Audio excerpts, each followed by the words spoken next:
اقم الصلاۃ لدلوک الشمس الی غسق اللیل، سورج کے ڈوبنے پر رات کے اندھیرے تک نماز پڑھو، وقرآن الفجر، اور صبح کے وقت بھی قرآن پڑھو، صبح کے وقت تہجد پڑھو، ان قرآن الفجر کان مشہودا، فجر کے وقت پڑھنا یہ حاضر کیا گیا ہے، یعنی یہ صبح کی نماز ہے، صبح کی نماز بھی پڑھو، ومن اللیل فتہجد بہ نافلۃ لک، رات کو تہجد پڑھو۔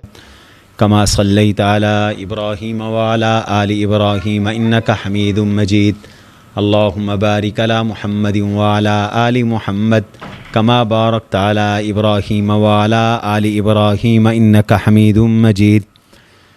رب اشرح لی صدری ویسر لی امری واحلل عقدۃ من لسانی یفقہوا قولی، رب زدنی علما وارزقنی فہما، سبحانک لا علم لنا الا ما علمتنا انک انت العلیم الحکیم، استغفر اللہ الذی لا الہ الا هو الحی القیوم واتوب الیہ، استغفر اللہ الذی لا الہ الا هو الحی القیوم واتوب الیہ، استغفر اللہ الذی لا الہ الا هو الحی القیوم واتوب الیہ۔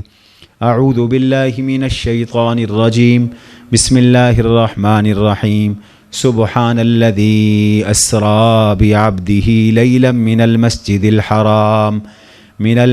الحرام إلى المسجد الأقصى الذي باركنا حوله لنريه من آياتنا إنه هو السميع البصير۔ سورہ بنی اسرائیل اور سورہ کہف کا ایک حصہ انشاءاللہ آج کے درس میں آپ حضرات کی خدمت میں اس کا خلاصہ پیش کیا جائے گا۔ سورہ بنی اسرائیل کو سورہ بنی اسرائیل بھی کہتے ہیں اور سورہ اسراء بھی کہتے ہیں۔ اسراء کا معنی معراج، چونکہ اس سورت کے آغاز میں ہی اللہ تعالی نے اپنے حبیب کے معجزہ معراج کا ذکر فرمایا۔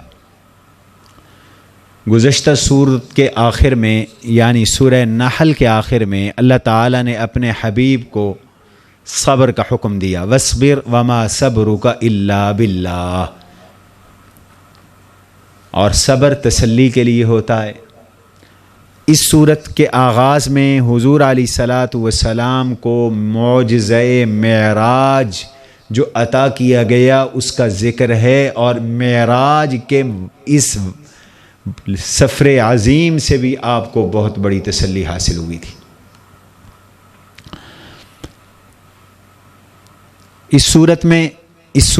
یہ سورت قرآنی ترتیب میں 17 نمبر پر ہے اور نزول کے اعتبار سے یہ 55 نمبر پر ہے، اور 12 رکوعوں پر مشتمل ہے۔ 2 قسم کی آیات اس سورت میں ہیں، 10 آیات تو اللہ کی توحید اور 5 آیات جناب رسول اللہ صلی اللہ علیہ وسلم کے معجزات پر مشتمل ہیں۔ تو آپ کہہ سکتے ہیں کہ اس سورت کا موضوع توحید اور رسالت ہے، معجزہ رسالت کے اس بات کے لیے ہوتا ہے، اور توحید کے دلائل بھی اللہ تبارک و تعالی نے اس میں دیے۔ یہ سورت حضور صلی اللہ علیہ وسلم رات کو سونے سے پہلے تلاوت فرماتے تھے۔ حدیث میں آتا ہے کان لا ینام حتی یقرأ بنی اسرائیل والزمر، جب تک سورہ بنی اسرائیل اور زمر رات کو آپ تلاوت نہیں کر لیتے تھے آپ آرام فرما نہیں ہوتے تھے۔ اس سورت میں اللہ تعالی نے قرآن کریم کی اہمیت اور قیمت کو بیان کیا، اور 9 مضامین اس سورت میں مذکور ہیں۔ پہلا مضمون ہے کہ اللہ کی کتاب اور رسالت اللہ تعالیٰ نے بنی اسرائیل سے بنی اسماعیل میں منتقل کر دی۔ حضور سے پہلے جتنے نبی آئے حضرت اسحاق علیہ السلام کے بعد، وہ سارے حضرت اسحاق کی اولاد میں سے تھے۔ قیادت، سیادت اور امتوں کی رہبری بنی اسحاق کے ہاتھ میں تھی، جن کو بنی اسرائیل کہتے ہیں، اور بنی اسرائیل کا قبلہ وہ بیت المقدس تھا۔ اب حضور علیہ السلام کو معراج کی رات بیت المقدس لے جا کر 1,24,000 نبیوں کا امام بنا کر گویا تقریب منعقد کی گئی انتقال نبوت کی۔ یہ تقریب انتقال نبوت تھی۔ جس طرح آپ تقریب کرتے ہیں اور اس میں جس کو بڑا بنانا ہوتا ہے اس کی دستار بندی کرتے ہیں، یہاں حضور کو امامت کے مصلی پہ کھڑا کر کے اور سب کو مقتدی بنا کر بتایا گیا کہ اب نبوت، اب رسالت، اب قیادت، اب سیادت بنی اسرائیل سے بنی اسماعیل میں منتقل ہو گئی۔ اب راج چلے گا محمد عربی کا، اب سکہ چلے گا محمد عربی کا، اب راج چلے گا بیت اللہ کا، اب قبلہ ہوگا بیت اللہ، اب قیادت اور سیادت ہوگی حضور کی امت کے پاس، جناب رسول اللہ صلی اللہ علیہ وسلم کے پاس۔ اور معراج کے اس سفر میں ایک حکمت یہ بھی تھی۔ اس طرح اس صورت نے بتایا کہ بنی اسرائیل نے اپنی کتابوں میں کوتاہی کی اور اپنی کتابوں میں تحریفیں کی، تبدیلیاں کی۔ اس صورت نے یہ بھی بتایا کہ قرآن کریم اور قرآن کریم اس امت کو اب عطا کیا جا رہا ہے اور امت قرآن کریم کو وصول کر رہی ہے۔ اس صورت نے یہ بھی بتایا کہ قرآن کریم کے تمام احکام انسانی فطرت کے عین مطابق ہے۔ جو کچھ انسان کی فطرت چاہتی ہے، قرآن کے احکام فطرت سے ورا نہیں ہیں، بالا نہیں ہیں، فطرت کے مطابق ہے۔ چنانچہ اس صورت نے تقریباً 10 آیات میں احکام کثیرہ بیان فرمائے۔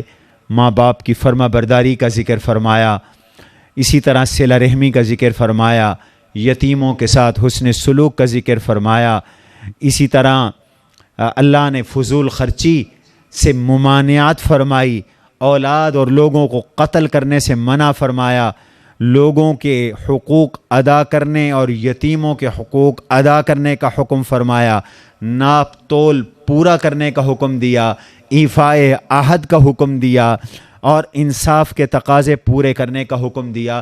فرمایا یہ سارے احکام انسانی ضرورت ہے۔ 5واں مضمون اس صورت میں ہے کہ اللہ تعالیٰ نے قرآن کریم کا مقام بیان کیا، پھر 6واں مضمون ہے قرآن کی عظمت کو بیان کیا، اور پھر 7واں مضمون ہے قرآن کریم کی رحمت کو بیان کیا، اور پھر اللہ تعالیٰ نے ایمان بالقرآن کی صورت میں دعوت دی۔ یوں یہ صورت اختتام پذیر ہوتی ہے۔ بسم اللہ الرحمن الرحیم۔ سبحان، تمہارا رب ہر نقص، کمزوری اور ہر قسم کی عجز، درماندگی سے پاک ہے، اور وہ مکمل قدرت رکھتا ہے۔ تبھی اس نے ایک رات کے تھوڑے سے حصے میں اپنے حبیب کو بیت اللہ سے نکال کر مسجد اقصیٰ پہنچا کر مسجد اقصیٰ میں نبیوں کی امامت کرا کر 7 آسمانوں کی سیر کراتے ہوئے سدرۃ المنتہا تک، اور پھر سدرۃ المنتہا سے عرش معلیٰ تک پہنچا کر رب سے گفتگو کروا کر، رب کا دیدار کروا کر، جنت کی سیر کروا کر، جہنم کا مشاہدہ کروا کر، اور پھر اس مختصر حصے میں واپس مکہ میں پہنچا دیا۔ یہ اس لیے ہوا کہ سبحان، وہ کمزوریوں سے پاک ہے، خوبیوں والا ہے، اور عجز سے پاک ہے، قدرتوں والا ہے۔ اب یہ سارے اشکال کا جواب سبحان میں دے دیا کہ یہ کیسے ہو سکتا ہے۔ فرمایا اس لیے نہیں ہو سکتا کہ کوئی خود کرنا چاہے، جب وہ کروانا چاہے تو سبحان، وہ کمزوریوں سے پاک۔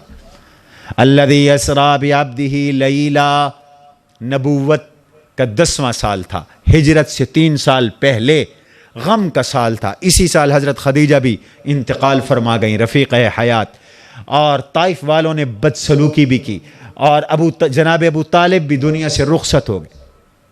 بہت غم زدہ تھے۔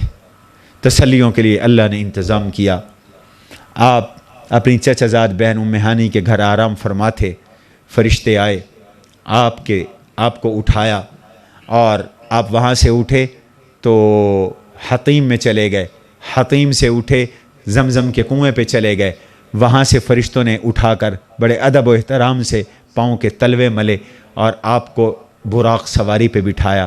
یہ براق برق سے ہے، تیز رفتار سواری تھی۔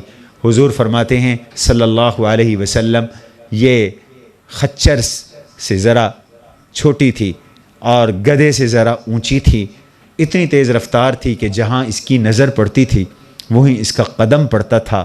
مختلف احوال دکھلاتے ہوئے حضور نے آپ کو بیت المقدس پہنچایا، اور بیت المقدس میں سارے نبی موجود تھے، وہاں ان کو نماز پڑھا کر آپ علیہ السلام کو آسمانوں پر لے جایا گیا، اور ہر آسمان پر آپ کا نبیوں نے استقبال کیا۔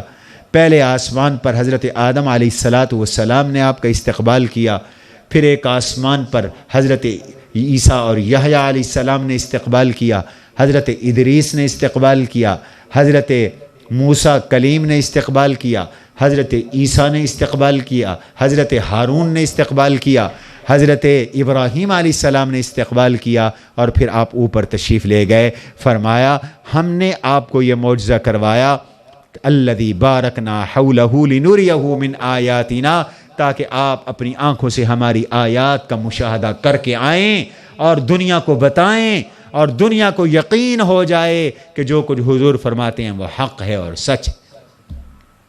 انہ هو السمیع البصیر، اللہ دیکھ بھی رہا ہے، اللہ سن بھی رہا ہے، اس کی سماعت بھی کامل ہے، اس کی بصارت بھی کامل ہے۔ اس کے بعد بیت المقدس کا چونکہ ذکر آیا تو اس مناسبت سے اب روئے سخن بنی اسرائیل کی طرف ہو گیا۔ بیت المقدس مرکز رہا ہے بنی اسرائیل کا۔ فرمایا وَآتَيْنَا مُوسَى الْكِتَابَ، ہم نے موسیٰ علیہ السلام کو تورات عطا کی تھی، یہ بنی اسرائیل تھے۔ وَجَعَلْنَاهُ هُدًى لِبَنِي اسرائیل، ہم نے ان کو اس تورات کو بنی اسرائیل کی ہدایت کا ذریعہ بنایا، اور تورات نے یہ بھی بتایا اللہ تتخذوا من دونی وکیلا، میرے سوا کسی کو کارساز، حاجت روا، مشکل کشا نہ بنانا، یہ تورات کی بھی تعلیم تھی۔ ذریت من حملنا، یہ ان کی اولاد تھے جن کو ہم نے نوح علیہ السلام کے ساتھ کشتی میں سوار کیا تھا۔ انہ کان عبدا شکورا، حضرت نوح علیہ السلام تو ہمارے شکر گزار بندے تھے۔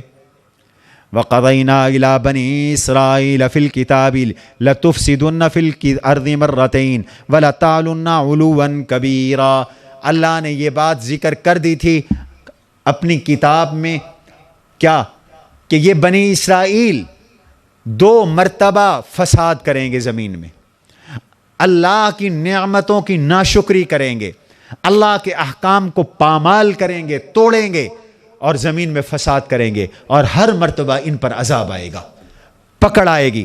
چنانچہ اللہ نے فرمایا یہ پیشین گوئی ہماری پوری ہوئی۔ کیسے؟ فَإِذَا جَاءَ وَعْدُ أُولَاهُمَا، جب پہلا وعدہ آیا، انہوں نے ہمارے حکموں کو توڑا، نبیوں کے احکام کو مسخ کیا، بعض ان میں سے بندر بنے، بعض خنزیر بنے، اور یہ بعض نہ آئے تو پہلا دور پکڑ کا آیا۔ بعض مفسرین کہتے ہیں جالوت بادشاہ مسلط ہوا، جس کا ذکر آپ 3 پارے میں سنائیں، سورہ بقرہ میں سنائیں۔ جالوت بادشاہ نے ان کو غلام بنا لیا، ان کے گھروں پہ، شہروں پہ قبضے کر لیے، ان کو غلام بنا دیا، اور پھر حضرت طالوت نے آ کر ان کو ان کی عزت واپس دلائی۔ داؤد علیہ السلام نے قتل کیا جالوت کو۔ پھر سلیمان علیہ السلام کے دور میں دوبارہ عزت ملی بنی اسرائیل کو، عظمت ملی، شان ملی، شوکت ملی، بیت المقدس کی دوبارہ تعمیر ہوئی، ہیرے جواہرات جڑے گئے، سونا چاندی لگایا گیا۔ پھر دوسری بار انہوں نے اللہ تعالیٰ کے حکموں کی نافرمانی کی، تو پھر ایک بادشاہ تھا بخت نصر ایرانی تھا، اس نے حملہ کیا، تخت و تاراج کیا، اور حضرت اس نے منت مانی تھی کہ جب تک میرے گھوڑے کے سینے تک بنی اسرائیلیوں کا خون نہیں پہنچے گا، میں قتل و غارت گری کو نہیں چھوڑوں گا۔ اتنا قتل و غارت گری کی کہ اس گھوڑے کے سینے تک خون آ گیا بنی اسرائیل کا مسجد اقصی میں، اور ہیرے جواہرات سونا چاندی یہاں سے وہ اکھیڑ کر لے گیا۔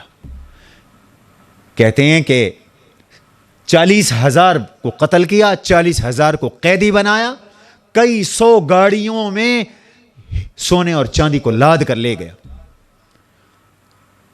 اور بعض کہتے ہیں کہ پہلا حملہ ان پر کیا تھا بخت نصر نے، اور دوسری دفعہ ان پہ حملہ کیا جب دوسری بار انہوں نے سرکشی کی، تیتوس نامی رومی بادشاہ تھا، اس نے حضرت عیسیٰ علیہ السلام کے آسمان کے اٹھ جانے کے 70 سال بعد ان پہ حملہ کیا۔ یہ واقعہ نقل کر کے ایک تو انہیں بتایا، آگے صراحت آ رہی ہے، ان تعودوا نعود، ان عدتم عدنا، اگر تم پھر کرو گے تو ہم پھر کریں گے، یعنی بنی اسرائیلیوں باز آ جاؤ، اگر پھر تم شرارتیں کرو گے تو پھر تم پر اسی طرح دشمن مسلط ہو جائیں گے۔ اور ہمیں بھی سنوایا کہ اب کتاب تمہارے پاس ہے امت محمدیہ، اگر تم بنی اسرائیل کی طرح کرو گے تو تم پر بھی دشمن اس طرح مسلط ہو سکتا ہے۔ اس کو بیان کیا اللہ نے، فرمایا جب پہلا وعدہ آیا تو بعثنا علیکم عباد لنا اولی باس شدید، زوردار لوگ تم پہ مسلط ہوئے، فجاسوا خلال الدیار، گھروں میں گھس گئے، ثم رددنا لکم الکرہ علیہم، پھر ہم نے تمہیں باری دی، غلبہ دیا، اور تمہارے مالوں اور بیٹوں کو بڑھا دیا، تمہارے لشکر بڑھا دیے، اور ہم نے کہا ان احسنتم احسنتم لانفسکم، نیک رہو گے تو نفع تمہیں ہوگا، ان اسأتم فلہا، اگر برائی کرو گے تو نقصان بھی تمہیں ہوگا، لیکن انہوں نے پھر برائیاں کی۔ فإذا جاء وعد الآخرہ، دوسرا وعدہ آ گیا تو پھر ان کے شکلیں ان کو بدلا گیا، اور یہ مسجد میں داخل ہو گئے جیسا کہ ان کے دشمن پہلی بار داخل ہوئے تھے، ان کو اکھیڑ مارا۔ وَعَسَىٰ عَسَىٰ رَبُّكُمْ أَن يَرْحَمَكُمْ، فرمایا قریب ہے کہ اب تم پر اللہ شاید رحم کرتے، لیکن اگر تم پھر لوٹے ہم پھر وہی کریں گے دنیا میں اور آخرت میں، وَجَعَلْنَا جَهَنَّمَ لِلْكَافِرِينَ حَصِيرًا، آخرت میں جہنم میں جاؤ۔ اس مضمون کو بیان کرنے کے بعد اب پہلے چونکہ تورات کا ذکر فرمایا کہ تورات میں ہم نے توحید لکھی تھی اور ان تورات کے حکموں کو توڑا، اب قرآن کا ذکر کر رہے ہیں۔ واہ میرا اللہ، کیا ربط ہے! ان ھذا القرآن یہدی للتی ہی اقوم، سیدھی قوم کو قرآن رہنمائی کرتا ہے، ایمان والوں کو اور نیکوں کو خوشخبری دیتا ہے کہ ان کے لیے بڑا اجر ہے، اور بدکاروں کو ڈراتا ہے، بڑے انسان سے یہ ڈراتا ہے۔ دوسرے رکوع میں پھر اللہ نے توحید کی دلیل دی۔ میں نے عرض کیا کہ حضور کے معجزات اور توحید اس صورت کا مشترک مضمون ہے۔ وَجَعَلْنَا اللَّيْلَ وَالنَّهَارَ آیَتَيْن، یہ رات بھی ہماری قدرت کی نشانی، دن بھی ہماری قدرت کی نشانی۔ پھر کیسے ہم رات کو ختم کرتے ہیں، دن پیدا کر دیتے ہیں، دن روشن ہوتا ہے۔ دن اس لیے آتا ہے لِتَبْتَغُوا فَضْلًا مِّن رَبِّكُمْ، تم اپنے رب کا فضل حاصل کرو، یعنی رزق حاصل کرو۔ عام طور پر مفسرین کہتے ہیں کہ رزق کو اللہ نے فضل ربی سے تعبیر کیا، تو رزق اللہ کا فضل ہے جس کو عطا ہو۔ قرآن کریم میں بہت سے مقام پر یہ اصطلاح استعمال ہوئے، وَابْتَغُوا مِن فَضْلِ اللَّهِ، اللہ کا فضل حاصل کرو، یعنی رزق کماؤ۔ رزق کمانے کا ہمیں حکم ہے، فرمایا دن اسی لیے تو دیا کہ اپنی روزیاں کماؤ۔ اور بعض اہل علم کہتے ہیں علم کی طلب یہ بھی اللہ کا فضل ہے، تمہیں دن اس لیے دیا سبق پڑھو، محنت کرو، کتابیں پڑھو، قرآن یاد کرو۔ وَلِتَعْلَمُوا عَدَدَ السِّنِينَ وَالْحِسَابَ، یہ دن اور رات اس لیے آتے جاتے ہیں تمہارا شمسی کیلنڈر بھی بن جائے، قمری کیلنڈر بھی بن جائے۔ وَكُلَّ شَيْءٍ فَصَّلْنَاهُ تَفْصِيلًا، ہم نے ہر چیز کو کھول کھول کے بیان کیا۔ قرآن کا ایک مزاج ہے، قرآن جب کتاب اللہ کو بیان کرتا ہے نا، کتاب اللہ کا نام ہے کتاب الاحکام، ساتھ نام اعمال کو بھی بیان کرتا ہے، کتاب الاعمال کو بھی بیان کرتا ہے، جو آخرت میں ہمیں نام اعمال ملے گا۔ اب کتاب اللہ کے بعد، کتاب الاحکام کے بعد اب اللہ نے فوراً ذکر کر دیا کتاب الاحکام کا کہ ایک وقت آئے گا تمہیں اور کتاب بھی ملے گی جب قیامت میں اٹھو گے، اور وہ کیا ہوگی؟ تمہارا اعمال نامہ۔ اعلان ہوگا اقرا کتابک، ذرا اپنا اعمال نامہ پڑھنا، یہ تیری نیکیاں برائیاں سب اس میں لکھی ہوئی ہیں۔ کفا بنفسک الیوم علیک حسیبا، آج تو اپنا حساب خود کر لے، دیکھ لے۔ پھر اس کے بعد اللہ نے فرمایا وَإِذَا أَرَدْنَا أَن نُهْلِكَ قَرْيَةً أَمَرْنَا مُتْرَفِيهَا فَفَسَقُوا فِيهَا فَحَقَّ عَلَيْهَا الْقَوْلُ فَدَمَّرْنَاهَا تَدْمِيرًا۔ اللہ کی سنت یہ ہے کہ جب اللہ کسی قوم کو ہلاک کرتے ہیں تو اللہ تعالیٰ اس قوم کے خوشحال لوگوں کو اپنا نافرمان بنا دیتے ہیں۔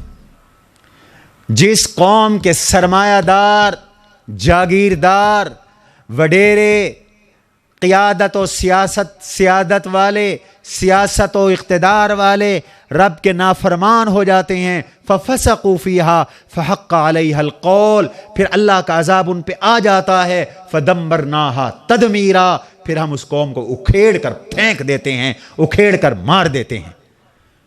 دیکھ لو ماضی، کم اہلکنا من القرون من بعد نوح، تاریخ دیکھ لو، نوح علیہ السلام کی قوم بھی ہلاک ہوئی، اس کے بعد کتنی قومیں ہلاک ہوئیں۔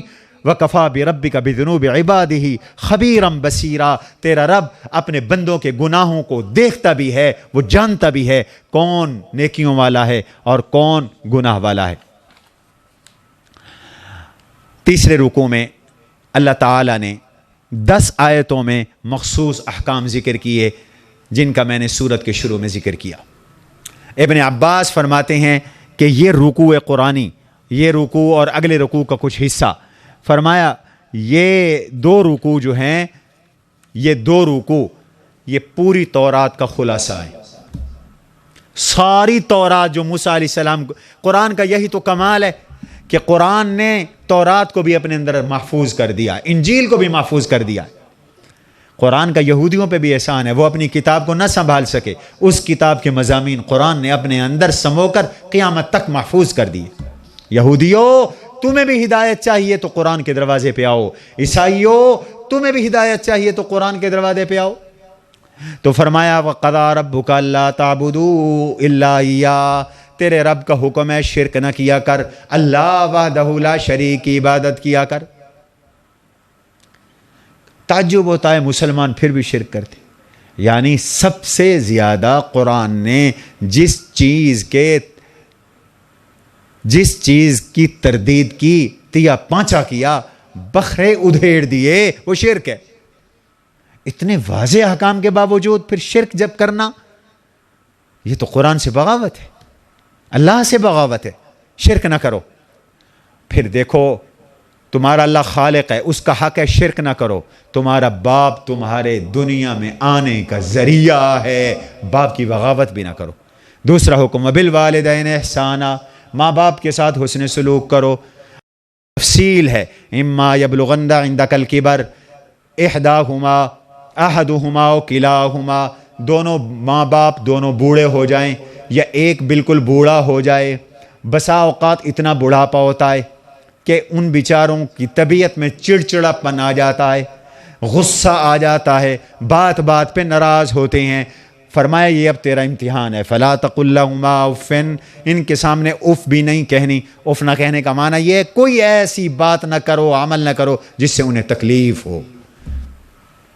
ولا تنہرہما، ان کو جھڑکنا بھی نہیں ہے، نرم نرم بات کرنی ہے۔ واخفض لہما جناح الذل من الرحمہ، شفقت کے ساتھ پیش آنا ہے، ان کے لیے دعا بھی کرنی ہے، اور اللہ سے کہنا ہے رب ارحمہما کما ربیانی صغیرا، اللہ میرے بابے پر، میری امی پر ایسے رحم فرما جیسے میں چھوٹا تھا یہ مجھ پہ رحم کر کے میری پرورش کرتے تھے۔ فرمایا اللہ تمہارے دلوں کو جانتے ہیں، اگر تم ماں باپ کے بارے میں اچھے ہوو گے تو وہ بھی تمہیں بخشے گا۔ پھر صرف ماں باپ نہیں، ہر رشتہ دار کا حق دو، مسکین کو دو، مسافر کو دو، اور اپنی معیشت کو ٹھیک رکھو، اور معیشت کا استحکام اس میں ہے ولا تبذر تبذیرا، فضول خرچی نہ کرو، فضول خرچی نہ کرو، اللہ کی راہ میں خرچ کرو، اللہ نے جہاں خرچ کرنے کا حکم کیا وہاں خرچ کرو، جن جگہ خرچ کرنے سے روکا وہاں خرچ نہ کرو۔ فضول خرچی دو طرح سے ہوتی ہے، ایک تو یہ ہے کہ ناجائز کاموں پہ خرچ کرنا، یہ بھی فضول خرچی ہے۔ شادی کر رہے ہیں 50 لاکھ لگا دیا، اللہ نے کہا ہے 50 لاکھ لگاؤ رسموں پر، رواجوں پر۔ ایک یہ ہے کہ جائز کاموں میں خرچ کیا لیکن ضرورت سے زیادہ کر دیا۔ گھر میں افطاری پہ 2 ڈشیں بھی کافی تھیں، 50 ڈشیں بنا دی ہیں، ضائع ہو رہا ہے۔ ہاں غریبوں کو دو، پڑوسیوں کو دو تو الگ بات ہے۔ فرمایا فضول خرچی نہ کرو۔ فضول خرچ لوگ شیطان کے بھائی ہیں۔ کیا مطلب؟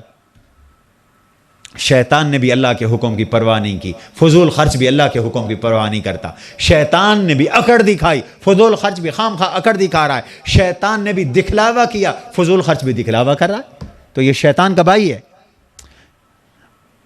اور شیطان رب کا ناشاکر ہے۔ وَإِمَّا تُعْرِضَنَّ عَنْهُمْ ابْتِغَاءَ رَحْمَةٍ مِّن رَّبِّكَ تَرْجُوهَا فَقُل لَّهُمْ قَوْلًا مَّيْسُورًا۔ کوئی سائل آ جاتا ہے مانگنے کے لیے اور فی الحال جیب میں نہیں ہے، فرصت نہیں ہے، تم اپنے رب کے فضل کے منتظر ہو، رزق کے منتظر ہو، آئے گا تو دوں گا، بھی نہیں ہے بھائی تو اسے نرم بات کرو، اسے سختی نہ کرو، اسے کہو بھائی معاف کرو، ابھی ہمت نہیں ہے، اللہ دے گا تو پھر میں آپ کی خدمت کروں گا۔ وَلَا تَجْعَلْ يَدَكَ مَغْلُولَةً إِلَىٰ عُنُقِكَ وَلَا تَبْسُطْهَا كُلَّ الْبَسْطِ فَتَقْعُدَ مَلُومًا مَّحْسُورًا۔ اپنے ہاتھ کو تنگ بھی نہ کرو، اپنے ہاتھ کو بالکل پھیلا بھی نہ دو، اعتدال سے کام لو۔ ان ربک یبسط الرزق لمن یشاء ویقدر، یہ مسئلہ بھی اللہ کی مشیت پر ہے، کسی کے لیے رزق فراخ کر دیتا ہے، کسی کے لیے رزق بولو تنگ کر دیتا ہے۔ کیوں؟ حدیث میں آتا ہے کچھ لوگ ایسے ہیں کہ اگر اللہ ان کو غنا نہ دے، دولت نہ دے تو وہ گمراہ ہو جائیں، اور کچھ لوگ ایسے ہیں اللہ انہیں فقر نہ دے تو وہ گمراہ ہو جائیں، اگر ان کو دولت ملے گی تو وہ گمراہ ہو جائیں گے، دولت سنبھال ہی نہیں سکتے۔ جیسے آپ نے سورہ توبہ کے اندر واقعہ پڑھا، ایک شخص نے حضور سے کہا، غالباً ابو خیثمہ تھا، میرے لیے دعا کر دے، میرے مال میں برکت ہو جائے۔ آپ نے اسے 3 دفعہ منع کیا، ٹالا، اس نے کہا نہیں کریں جی دعا، کریں جی دعا، کریں جی دعا، کر دی دعا، دولت آئی، نمازیں گئی، پھر جمعہ گیا، پھر عید گئی، پھر منافق بن گیا، حضور نے اس سے زکوٰۃ لینے سے بھی انکار کر دی۔ یہ دولت اس کی گمراہی کا ذریعہ بنی۔ لہٰذا رب جس حال میں رکھے خوش رہو، اگر رب فقر کی حالت میں رکھو دعا ضرور کرو برکت کے لیے، لیکن راضی رہو، کیا پتہ غنا آئے اور تم مرتد ہو جاؤ، باغی بن جاؤ، خدا کے نافرمان بن جاؤ۔ وَلَا تَقْتُلُوا أَوْلَادَكُمْ خَشْيَةَ إِمْلَاقٍ، عرب کے لوگ بھوک کے ڈر کی وجہ سے بچوں کو مارتے تھے، فرمایا بھوک کے ڈر کی وجہ سے بچوں کو نہ مارو، یہ مضمون پہلے بھی گزرا ہے انعام میں، لیکن یہاں پر تھوڑا سا فرق ہے، وہاں تھا نَحْنُ نَرْزُقُكُمْ وَإِيَّاهُمْ، ہم تمہیں بھی رزق دیتے ہیں، بچوں کو بھی رزق دیتے ہیں، یہاں فرمایا نَحْنُ نَرْزُقُهُمْ، بچوں کو نہ قتل کرو، ان بچوں کے بھی ہم رزاق ہیں، تمہارے بھی ہم رزاق ہیں۔ یہاں اللہ نے بچوں کا ذکر پہلے کر کے اشارہ کیا کہ ان بچوں کی وجہ سے تم بڑوں کو رزق ملتا ہے، ظالمو نہ قتل کرو اپنی اولادوں کو، بچوں کی وجہ سے تو تمہیں روزی ملتی ہے۔ انما ترزقون وتنصرون بضعفائکم، حضور نے فرمایا جو تم میں کمزور ہیں، ضعیف ہیں، بچے ہیں، چھوٹے ہیں اور نیکی کے کاموں میں لگے ہوئے ہیں، ان کی وجہ سے تمہیں رزق ملتا ہے۔ معاشرے میں جو کمزور لوگ ہیں نا، ان کو بوجھ نہ سمجھو، ان کی وجہ سے ہمیں رزق ملتا ہے۔ یہ مدارس کو، مساجد کو بوجھ نہ سمجھو، خدا کی قسم ان کی وجہ سے ہمیں رزق ملتا ہے۔ حدیث میں آتا ہے 2 بھائی تھے، ایک حضور کے پاس قرآن پڑھتا تھا، دوسرا کام کرتا تھا، اور دونوں تھے اکٹھے۔ تو کام کرنے والے بھائی نے حضور کو شکایت کی، یا رسول اللہ یہ سارا دن قرآن پڑھتا ہے، میرے ساتھ کام نہیں کرواتا، میں صبح سے شام تک اکیلا کام کرتا ہوں، یہی کہنا چاہتا ہوگا روٹی ہمارے برابر ہی کھاتا ہے۔ آپ نے ارشاد فرمایا میاں لعلک ترزق بہ، تو نہیں جانتا کہ یہ جو قرآن پڑھتا ہے اس کی برکت سے رب تجھے روزی دیتے ہوں، اسی کی وجہ سے رب تجھے روزی دیتے ہوں۔ پھر فرمایا قتل نہ کرو، قتل بڑا گناہ ہے، ولا تقربوا الزنا، زنا بھی حرام ہے، زنا کے قریب بھی نہ جاؤ۔ زنا کے قریب کیسے جاتا ہے آدمی؟ یعنی زنا کے اسباب میں کی طرف بھی نہ جاؤ، راستوں پر بھی نہ جاؤ. مثلا عورتوں سے تعلق رکھنا، میسیجنگ کرنا، چیٹ کرنا، فیس بک، سوشل میڈیا کے ذریعے رابطے رکھنا، خلوت بالاجنبیہ کرنا، یعنی نامحرم عورت کے ساتھ تنہائی میں بیٹھنا، اس کے ساتھ گپ شپ کرنا. یہ بہن بناتے ہیں شروع میں، یہ دھوکہ ہوتا ہے شیطان کا. تو میری سگی بہنوں کی طرح ہے، اور پھر نہ جانے بہن سے کیا بن جاتے. تو فرمایا ان اسباب کو بھی اختیار نہ کرو. انہ کان فاحشۃ وساء سبیلا، یہ بے حیائی کی بات ہے، برا راستہ ہے. عام آدمی کو بھی قتل نہ کرو. ہاں 3 وجہ سے، الا بالحق، 3 وجہ سے قتل کر سکتے ہو، اور وہ بھی حکومت قتل کرے گی. حکومت کا وظیفہ ہے یہ. کوئی مرتد ہو جائے، حکومت قتل کروائے. من بدل دینہ فاقتلوہ. کوئی شادی شدہ ہو، زنا کرے حکومت میں، اگر عدالت میں جرم ثابت ہو جائے اس کو سنسار کر کے قتل کر دیا جائے. کوئی کسی بے گناہ مسلمان کو قتل کرے تو اس کو بدلے میں قتل کیا جائے. ان 3 باتوں کے علاوہ کسی کو قتل نہ کرو. اور اگر کسی کا قتل ہو گیا تو اس کے ولیوں کو اللہ نے فرمایا فمن قتل مظلوما فقد جعلنا لولیہ سلطانا فلا یسرف فی القتل. تمہیں دعویٰ دی مل گیا، مقتول ہو تم، مقتول کے وارث ہو، تمہارے پاس دلیل ہے کہ اللہ کا حکم موجود ہے کہ قاتل کی سزا قتل ہے، لہذا تم قتل میں حد سے آگے نہ بڑھو، بے گناہ آدمی کا نام نہ دو. آج قتل ہوتے ہیں تو قاتل کو چھوڑ کر بے گناہ کا نام دے دیا جاتا ہے. کبھی مدعی دے دیتے ہیں، کبھی ہماری پولیس اپنی جان چھڑوانے کے لیے کسی بے گناہ کو پھنسا دیا، یا کسی کے ساتھ کوئی کلیش ہوا اس کو پھنسا دیا 302 میں. اللہ نے فرمایا فلا یسرف فی القتل، یہ نہ کرو، جتنے ہیں اتنے رکھو. قتل ایک کرتا ہے، یہ ان خاندان کے 20 آدمی لکھوا دیتے ہیں. فلا یسرف فی القتل انہ کان منصورا، وہ مدد کیا ہوا ہے. پھر فرمایا ولا تقربوا مال الیتیم، یتیم کے مال کے قریب بھی نہ جاؤ. ہاں اصلاح کے لیے قریب جا سکتے ہو. اوفوا بالعہد، وعدوں کو پورا کرو. اوفوا الکیل اذا کلتم، ناپ تول بھی پورا کرو. وزنوا، وزن بھی پورا کرو انصاف کے ساتھ. لا تقف ما لیس لک بہ علم، جس چیز کا پتہ نہیں ہے اس کے پیچھے نہ پڑو، یعنی فضول کام نہ کرو. ولا تمشی فی الارض مرحا، اکڑ کے بھی نہ چلا کرو، زمین پہ اکڑ کے نہ چلا کرو. اگر اکڑ کے چلو گے تو سینہ تان کر، لن تخرق الارض، نہ زمین کو پھاڑ سکتے ہو اور نہ سینہ تان کر پہاڑ پہ چڑھ سکتے ہو. یہ بری بات ہے. اللہ ان باتوں کو برا سمجھتے ہیں، اور یہ ہماری وحی ہے. ذالک مما اوحی الیک ربک من الحکمہ، یہ ہماری حکمت بھری وحی ہے. اور پھر ان 2 رکوعوں میں بات توحید سے شروع کی، ختم بھی توحید پر. ولا تجعل مع اللہ الہا آخر، او مخاطب خدا کے ساتھ شریک نہ ٹھہرانا، ورنہ فتلقا فی جہنم ملوما مدحورا، ملامت زدہ ذلیل کیا ہوا تو جہنم میں پھینک دیا جائے گا. آگے پھر کچھ شرک کی صورتوں کی تردید کی، جو مشرکین شرکیہ صورتیں اختیار کرتے تھے.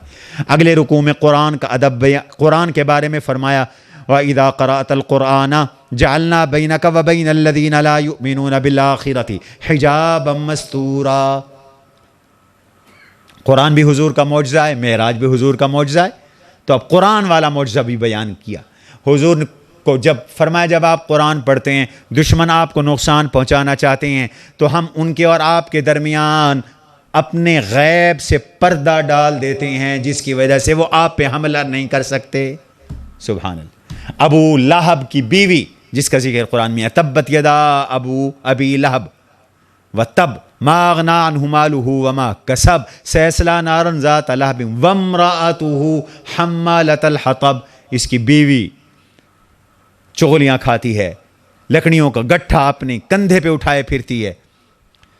یہ حضور کے پاس آئی جب یہ صورت اتری نا، حضرت ابو بکر بیٹھے تھے. حضور نے فرمایا ابو بکر تو ہٹ جا، یہ بد زبان عورت ہے، یہ بد کلامی کرے گی. اتنے میں آئی، آ کے پوچھتی ہے تمہارا صاحب کہاں ہے، وہ اب ہماری برائی کرتا ہے. بڑھ کرتی ہوئی واپس چلی گئی. حضور سے ابو بکر نے فرمایا ابو بکر نے کہا آقا اس نے آپ کو دیکھا نہیں؟ میرے آقا نے فرمایا ابو بکر اس کے اور میرے درمیان اللہ نے پردہ ڈال دیا تھا، یہ مجھے دیکھ ہی نہیں سکی۔ حفاظت کرنے والا کون ہے؟ اللہ ہے۔ فرمایا اسی طرح کافروں کے دلوں کے اوپر بھی اللہ نے پردے ڈال دیے ہیں، وہ قرآن کو سمجھتے نہیں ہیں۔ یہی وجہ ہے وَإِذَا ذَكَرْتَ رَبَّكَ فِي الْقُرْآنِ وَحْدَهُ، جب اکیلے قرآن میں اکیلے اللہ کی توحید کی بات کریں وَلَّوْا عَلَىٰ أَدْبَارِهِمْ نُفُورًا، قرآن بھی نہیں سنتے، بھاگ جاتے ہیں۔ آج بھی لوگ یہی کرتے ہیں، جب دوسروں کا ذکر ساتھ کر دیں تو پھر بڑے شوق سے سنتے ہیں۔ اگلے رکوع میں اللہ تعالیٰ نے چھٹے رکوع میں تبلیغ کا ایک اصول بیان کیا، دعوت کا ایک اصول۔ فرمایا کہ قُلْ لِعِبَادِي يَقُولُوا الَّتِي هِيَ أَحْسَنُ، تبلیغ کرو کسی کو تو نرمی کے ساتھ، پیار کے ساتھ، اچھے انداز کے ساتھ کرو۔ کیوں؟ اگر سخت بات کرو گے ان الشیطان ینزع بینہم، شیطان جھگڑا ڈلوا دے گا، وہ دوسرے کو اشتعال دلوائے گا، اور جب وہ اشتعال میں آ گیا تو پھر تمہاری تبلیغ کا فائدہ نہیں، وہ تو الٹا تمہارا مخالف بن کر تمہارے ساتھ لڑ پڑے گا اور خام خواہ دشمنی شروع ہو جائے گی۔ اس لیے نرمی اور حکمت اور مصلحت کے ساتھ، اچھے انداز کے ساتھ تبلیغ کرو۔ ان الشیطان کان للانسان عدوا مبینا، شیطان انسان کا کھلا دشمن ہے۔ پھر اگلے رکوع میں اللہ نے حضرت آدم علیہ السلام کی تخلیق کا ذکر فرمایا۔ وَإِذْ قُلْنَا لِلْمَلَائِكَةِ اسْجُدُوا لِآدَمَ فَسَجَدُوا إِلَّا إِبْلِيسَ، یہ قصہ تو آپ نے کئی دفعہ سنا ہے۔ اللہ نے آدم کو پیدا کیا، فرشتوں سے کہا سجدہ کرو، شیطان نے سجدہ نہیں کیا۔ ذکر کیوں کیا؟ ذکر اس لیے کیا جا رہا ہے کہ لیت و لعل، اللہ کے حکموں کے آگے لیت و لعل کرنا، حیل و حجت کرنا، بہانے بنانا، اللہ کے حکموں میں کیڑے نکالنا، یہ شیطان کا کام ہے، اس سے بچ جاؤ۔ شیطانی کام نہ کرو، یہ اکڑ دکھانا یہ شیطان کا کام ہے۔ اللہ کے سامنے جھک جانا یہ اللہ کے بندوں کا کام ہے۔ اللہ کے حکم کے آگے جھک جاؤ، اللہ کے حکم کے آگے آکڑ نہ دکھاؤ شیطان کی طرح۔ یہی وجہ ہے شیطان نے آکڑ دکھائی تو مارا گیا۔ اس نے کہا ارأیتک ھذا الذی کرمت علی، یہی ہے آدم جس کو تو نے مجھ پر بھی فضیلت دی۔ لئن اخرتنی الی یوم القیامہ، اگر تو نے مجھے قیامت تک ڈھیل دی، لاحتنکن ذریتہ الا قلیلا، میں اس کی ذریت اور نسل کو گھٹیاں لگا دوں گا، اپنی گمراہی کی گھٹی لگا دوں گا، ہاں تھوڑے لوگوں پر میرا بس نہیں چلے گا۔ اللہ نے فرمایا اذهب دفع ہو فمن تبعک منہم فإن جہنم جزاؤکم جزاء موفورا، تو اور تیرے متبعین سب کی سزا جہنم ہے اور پوری پوری جزا ہے۔ جا تو اپنا پورا زور لگا دے، اور پورا زور لگا، اپنے لشکر لے جا، پیادہ لوگ لے جا، سوار لے جا، تو جا کر ان کو گمراہ کر۔ ان عبادی لیس لک علیہم سلطان، میرے بندوں پر تیرا کوئی بس نہیں چلے گا، تیرا بس چلے گا تو تیرے مریدوں پر چلے گا۔ پھر اس کے بعد فرمایا وَإِذَا مَسَّكُمُ الضُّرُّ فِي الْبَحْرِ، یہ اللہ نے کئی دفعہ اپنی توحید کی دلیل میں اس بات کو ذکر کیا۔ جب سمندروں میں ہوتے ہو، کشتیوں میں، اور کشتیاں بھور میں پھنستی ہیں تو ظل من تدعون الا ایاہ، اس وقت تمہارے سارے خدا ریٹائر ہو جاتے ہیں، ایکسپائر ہو جاتے ہیں۔ اب اس وقت نہ لات تمہیں بچاتا ہے، نہ منات بچاتا ہے، نہ عزا بچاتا ہے، نہ ثالثۃ الاخری بچاتا ہے، نہ کوئی اور بت کام آتا ہے۔ اس وقت تو بڑے اخلاص اور خشوع اور خضوع کے ساتھ میرے اللہ کر رہے ہوتے ہو، اللہ اللہ کہہ رہے ہوتے ہو، وہ سارے گم ہو جاتے ہیں۔ اور کتنی افسوس کی بات ہے، فَلَمَّا نَجَّاكُمْ إِلَى الْبَرِّ أَعْرَضْتُمْ، جب اللہ تمہیں نجات دیتا ہے تو پھر رب کو بھول جاتے ہو، ناشاکر ہو، اور پھر ڈرتے نہیں ہو۔ أَفَأَمِنْتُم مَّن يَخْسِفَ بِكُمْ جَانِبَ الْبَرِّ، اس سے نہیں ڈرتے کہ اللہ تمہیں خشکیوں میں بھی ہلاک کر سکتا ہے۔ اس نے تمہیں سمندروں میں بچایا تو وہ خشکیوں میں بھی تو ہلاک کر سکتا ہے۔ او یرسل علیکم حاسبا، تمہیں زمین میں دھسا بھی سکتا ہے، تم پر پتھروں کی بارش بھی برسا سکتا ہے، جیسے قوم عاد، قوم لوط پر اللہ نے پتھروں کی بارش برسائی۔ اور پھر جب وہ عذاب دینے پہ آیا تو لا تجدوا لکم وکیلا، پھر اپنے لیے تم کوئی بچانے والا اور کام بنانے والا نہیں پاؤ گے۔ تو اس توحید کے مضمون کو اللہ تعالیٰ نے ذکر فرمایا اور پھر یہ فرمایا کہ وَلَقَدْ کرمنا بنی آدم، ہمارا احسان دیکھو، ہم نے انسان کو فضیلت دی، وَحَمَلْنَاهُمْ فِي الْبَرِّ وَالْبَحْرِ، خشکیوں میں اور سمندروں میں ہم نے تمہیں سوار کیا، تمہیں ہم نے عزت بخشی، فوقیت بخشی، پھر ہم نے تمہیں بہترین رزق دیے، وَفَضَّلْنَاهُمْ عَلَىٰ كَثِيرٍ مِّمَّنْ خَلَقَ تَفْضِيلًا، اور بہت ساری مخلوقوں پر ہم نے تمہیں فضیلت عطا کی۔ ہماری اس نعمت کو پہچانو اور ہمارے بنو اور توحید کو اختیار کرو۔ اگلے رکوع میں فرمایا میرے حبیب وَإِن كَادُوا لَيَفْتِنُونَكَ عَنِ الَّذِي أَوْحَيْنَا إِلَيْكَ لِتَفْتَرِيَ عَلَيْنَا غَيْرَهُ وَإِذًا لَّاتَّخَذُوكَ خَلِيلًا، یہ کافروں کی ایک چال ہے جس سے ہر داعی کو آگاہ کیا جا رہا ہے۔ کافر یہ چاہتے ہیں آپ کو وحی کے راستے سے ہٹا دیں، اور اگر آپ قرآن کے راستے سے ہٹ جائیں تو وہ آپ کو دوست بنانے کے لیے تیار ہیں۔ اِذًا لَّاتَّخَذُوكَ خَلِيلًا، وہ پھر آپ کو یار بنانے کے لیے تیار ہیں، پھر امریکہ بھی آپ کا مقرب بن جائے گا، آپ پر اعتماد کرے گا۔ ہمارے حکمران بھی زیادہ سے زیادہ کوشش کرتے ہیں امریکہ کو خوش کر دیں۔ اللہ نے فرمایا یہ شیطانی چال ہے، وہ تمہیں ہٹانا چاہتے ہیں۔ الذی اوحینا الیک لتفتری علینا غیرہ، اور پھر اذا لاتخذوک خلیلا، میرے حبیب آپ پر ہماری کرم نوازی ہے کہ ہم نے آپ کو ثابت قدم رکھا ہے، یہ آپ کو سیدھے راستے سے ہٹا نہیں سکتے۔ ولولا ان ثبتناک، ہم آپ کو اگر ثابت نہ رکھتے ہو سکتا تھا آپ تھوڑا سا ان کی طرف میلان کر لیتے۔ یہ بڑا ادب کا انداز اللہ نے اختیار کیا، ہماری آپ حفاظت میں ہیں، اس لیے ذرا سا بھی آپ کا میلان ان کی طرف نہیں ہوا۔ باقی جس کا کافروں کی طرف میلان ہوا، اذا لأذقناک ضعف الحیات وضعف الممات، دنیا اور آخرت میں ہم اس کو دوہرا عذاب دیں گے۔ ثم لا تجدوا لک علینا نصیرا، پھر جب ہمارا عذاب آئے گا تو کوئی بچانے والا، کوئی مدد کرنے والا بھی نہیں ہوگا۔ اگلے رکوع میں اللہ نے نماز کا حکم دیا۔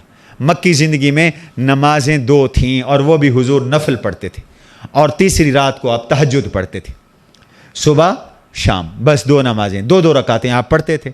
اور رات کے بارے میں حکم آیا سورہ مزمل میں، وَمِنَ اللَّيْلِ فَتَهَجَّدْ بِهِ نَافِلَةً لَكَ عَسَىٰ أَن يَبْعَثَكَ رَبُّكَ مَقَامًا مَحْمُودًا، رات کو تہجد پڑھیں۔ تہجد اور مقام محمود کا آپس میں بڑا ربط ہے، یہاں بھی تہجد کا ذکر کیا اور ساتھ مقام محمود کا ذکر کیا۔ کیوں؟ علماء کہتے ہیں مقام محمود کہتے ہیں مقام شفاعت کو، حضور کو اللہ شفاعت کا جو حق دیں گے وہ کیا ہے؟ اسی کا نام ہے مقام محمود۔ کسی کو سفارش کی اجازت نہیں ہوگی، سب سے پہلے حضور سفارش، پوری دنیا پھنسی ہوگی، حساب و کتاب ہی شروع نہیں ہو رہا ہوگا، لوگ ہر نبی کے پاس جائیں گے، آپ سفارش شروع کر دیں، حساب و کتاب شروع ہو جائے، جنتی جنت میں، دوزخی دوزخ میں چلے جائیں، کسی کو جرت نہیں ہوگی۔ بالآخر یہی آواز آئے گی، سب کے لبوں پر یہی نام ہوگا، ایتو محمدا، محمد صلی اللہ علیہ وسلم کے پاس جاؤ، ان سے کہو۔ حضور کہتے ہیں سارے میرے پاس چل کے آئیں گے اور مجھ سے ایک شفاعت چاہیں گے، تو میں سر سجدے میں ڈالوں گا۔ جب میں سر سجدے میں ڈالوں گا وہ کلمے کہوں گا جو اس وقت اللہ مجھے سکھائیں گے، اب نہیں جانتا میں۔ پھر مجھے میرا رب کہے گا یا محمد ارفع رأسک، محمد سر اٹھاؤ، بس کرو اب، سل تعطا، آپ مانگے میں عطا کروں گا، وشفا تشفع، آپ سفارش کرتے جائیں میں سفارش قبول کرتا جاؤں گا۔ یہ ہے مقام محمود۔ تو فرمایا اقم الصلاۃ لدلوک الشمس الی غسق اللیل، سورج کے ڈوبنے پر، رات کے اندھیرے تک نماز پڑھو، وقرآن الفجر، اور صبح کے وقت بھی قرآن پڑھو، صبح کے وقت تہجد پڑھو، ان قرآن الفجر کان مشہودا، فجر کے وقت پڑھنا یہ حاضر کیا گیا ہے، یعنی یہ صبح کی نماز ہے، صبح کی نماز بھی پڑھو، ومن اللیل فتہجد بہ نافلۃ لک، رات کو تہجد پڑھو، یہ اضافی نماز ہے۔ اس کی برکت سے آپ کو آپ کا رب مقام محمود عطا کرے گا۔ اب جو بھی تہجد پڑھے گا اسے حضور کی شفاعت نصیب ہوگی، حضور کی شفاعت کی برکت سے پھر نبیوں کو شفاعت نصیب ہوگی، پھر نبیوں کے بعد علماء بھی شفاعت کریں گے، شہداء بھی شفاعت کریں گے، اور اللہ ان سب کی سفارش کو قبول کریں گے۔ اگلے 10ویں رکوع میں مشرکین مکہ کے ایک سوال کا جواب ہے۔ مشرکین مکہ نے 2 بندے بھیجے یہودیوں کے پاس، کوئی ہمیں پکے ایسے سوال بتلاؤ جو ہم اس نبی سے پوچھیں اور ہمیں پتہ چلے کہ واقعی یہ نبی ہیں یا نہیں۔ انہوں نے انہیں چند سوال یاد کروائے۔ ایک سوال تھا کہ روح کیا ہے، روح کے بارے میں پوچھو۔ دوسرا سوال تھا کہ یہ اصحاب کہف کون ہیں، یہ غار والے کون ہیں۔ تیسرا سوال یہ تھا کہ وہ نبی بتاؤ، وہ بادشاہ بتاؤ جس نے پوری روح ارض کی سیر کی اور یاجوج و ماجوج کو اس نے قید کیا۔ اس کا جواب نبی ہی دے سکتا ہے۔ یہ آئے حضور سے آ کے سوال کیا، ایک سوال کا جواب بنی اسرائیل میں ہے، 2 سوالوں کا جواب آگے سورہ یسألونک عن الروح، وہ پوچھتے ہیں روح کیا ہے۔ اب یہ روح کو کیا سمجھیں، بس ان کو اتنا سمجھا دو، قل الروح من امر ربی، میرے رب کا حکم ہے، امر ہے، وما اوتیتم من العلم الا قلیلا، اور تمہیں تو تھوڑا سا علم دیا گیا، تم میں سمجھنے کی صلاحیت ہی نہیں ہے۔ روح کیا ہے، یہ تو بڑی دقیق اور باریک بحث ہے، تم کیا جانو، بس اسی پہ ایمان لاؤ کہ روح رب کا امر ہے۔ علامہ شبیر احمد عثمانی رحمہ اللہ نے یہاں بڑی لطیف گفتگو فرمائی، فرماتے ہیں اللہ نے یہ کہا کہ تمہاری سمجھ میں آنے والی بات نہیں، اتنا سمجھو کہ یہ تمہارے رب کا امر ہے۔ اسی کہنے میں بھی، رب کے امر کہنے میں بھی ان کے سوال کا جواب ہو گیا، سمجھنے والے سمجھیں گے۔ وہ ہم پرائمری سکول میں پڑھتے تھے، ہمارے ماسٹر صاحب تھے، ماسٹر عبد المالک صاحب، اللہ ان کو غریق رحمت فرمائے، فوت ہو گئے ہیں۔ تو انہوں نے ایک دفعہ ہمیں لطیفہ سنایا کہ وہ اسکولوں کو چیک کرنے کے لیے افسر آیا کرتے تھے، تو ایک افسر آیا تو اس نے ایک بچے کو کھڑا کیا، کھڑا ہو جا بھائی، وہ کھڑا ہو گیا، اس سے پوچھا فلاں نہر کہاں سے نکلتی ہے، فلاں نہر کہاں سے نکلتی ہے، تو اس بچے کو نہ آیا۔ اس کا ماسٹر کھڑا تھا، اس نے کہا نہیں آتا تو رو پڑھ، نہیں آتا تو رو پڑھ۔ اس نے فوراً کہا روپڑ شہر سے، روپڑ ایک شہر تھا ہندوستان کا، کہ روپڑ سے نکلتی ہے۔ اللہ نے فرمایا قل الروح من امر ربی وما اوتیتم من العلم الا قلیلا، تمہیں سمجھ کوئی نہیں ہے، بس یہ سمجھو میرے رب کا امر ہے۔ فرمایا یہی امر کہنا، یہی جواب ہے کہ ایک عالم خلق ہے، ایک عالم امر ہے۔ اس کو ایک مثال کے ساتھ سمجھو۔ فرمایا عالم خلق کیا ہے؟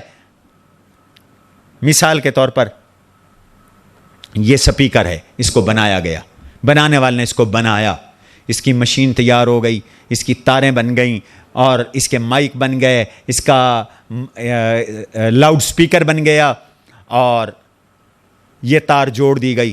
آپ سیٹ لے آئے مسجد کے ہارن پر، مسجد کے مینار پر ہارن لگا دیا، وہاں کنیکشن کر کے تار لے آئے، تار کو مشین میں جوڑ دیا، اور مائک کی تار وہ بھی مشین میں لگا دی۔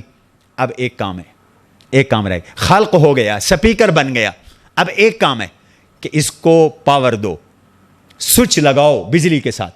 جیسے ہی آپ نے سوئچ لگایا تو یہ چل پڑا۔ یہ چلانے والی طاقت امر ہوا کرتی ہے۔ آپ نہیں سمجھے بات۔ جس چیز بنانے والی طاقت سے جو چیز بنی، یہ عالم خلق ہے۔ اس بنی ہوئی چیز کو جس چیز نے چلایا وہ امر ہے۔ فرمایا تمہارا وجود یہ اللہ نے پیدا کیا، یہ جو ڈھانچہ بنا یہ خلق ہے، اللہ نے تمہیں پیدا کیا۔ اس کے لیے لفظ خلق آتا ہے، خلق السماوات والارض، آسمان بنایا، زمین بنایا، یہ خلق ہے۔ پھر اس آسمان و زمین کو چلایا یدبر الامر، تدبیر کی، اس کو چلایا، جیسے یہ سپیکر بجلی کے ساتھ چل پڑا، ایسے اللہ کے امر کے ساتھ یہ کائنات چل پڑی، انسانی بدن میں حیات آ گئی، یہی روح ہے۔ تو روح کا تعلق عالم امر سے ہے اور جسم کا تعلق عالم خلق سے ہے، یہ بات بتلا دی۔ تو اس کے بعد پھر فرمایا قرآن بھی روح ہے، قرآن بھی روح، قرآن کو بھی اللہ نے روح کہا۔ کذالک اوحینا الیک روحا من امرنا، یہاں بھی لفظ، جہاں روح آیا ہے وہاں لفظ امر آیا ہے، جیسے قل الروح من امر ربی، تم تو سمجھو اس بات کو، کام دے گی تمہیں۔ قل الروح من امر ربی، تو روح کے ساتھ امر کا، نتنزل الملائکہ، آگے روح بامرہ، من امری، من امری، تو جہاں روح آئے وہ وہاں امر ہے، تو اشارہ کیا کہ روح کا تعلق عالم امر ہے، چلانے والی قوت کا نام روح ہے۔ اب قرآن بھی چلا رہا ہے، روحانی دنیا میں قرآن کرنٹ پیدا کر رہا ہے، ایمان کی حرارت تمہیں دے رہا ہے، ایمان کو زندگی اور جلا دے رہا ہے قرآن۔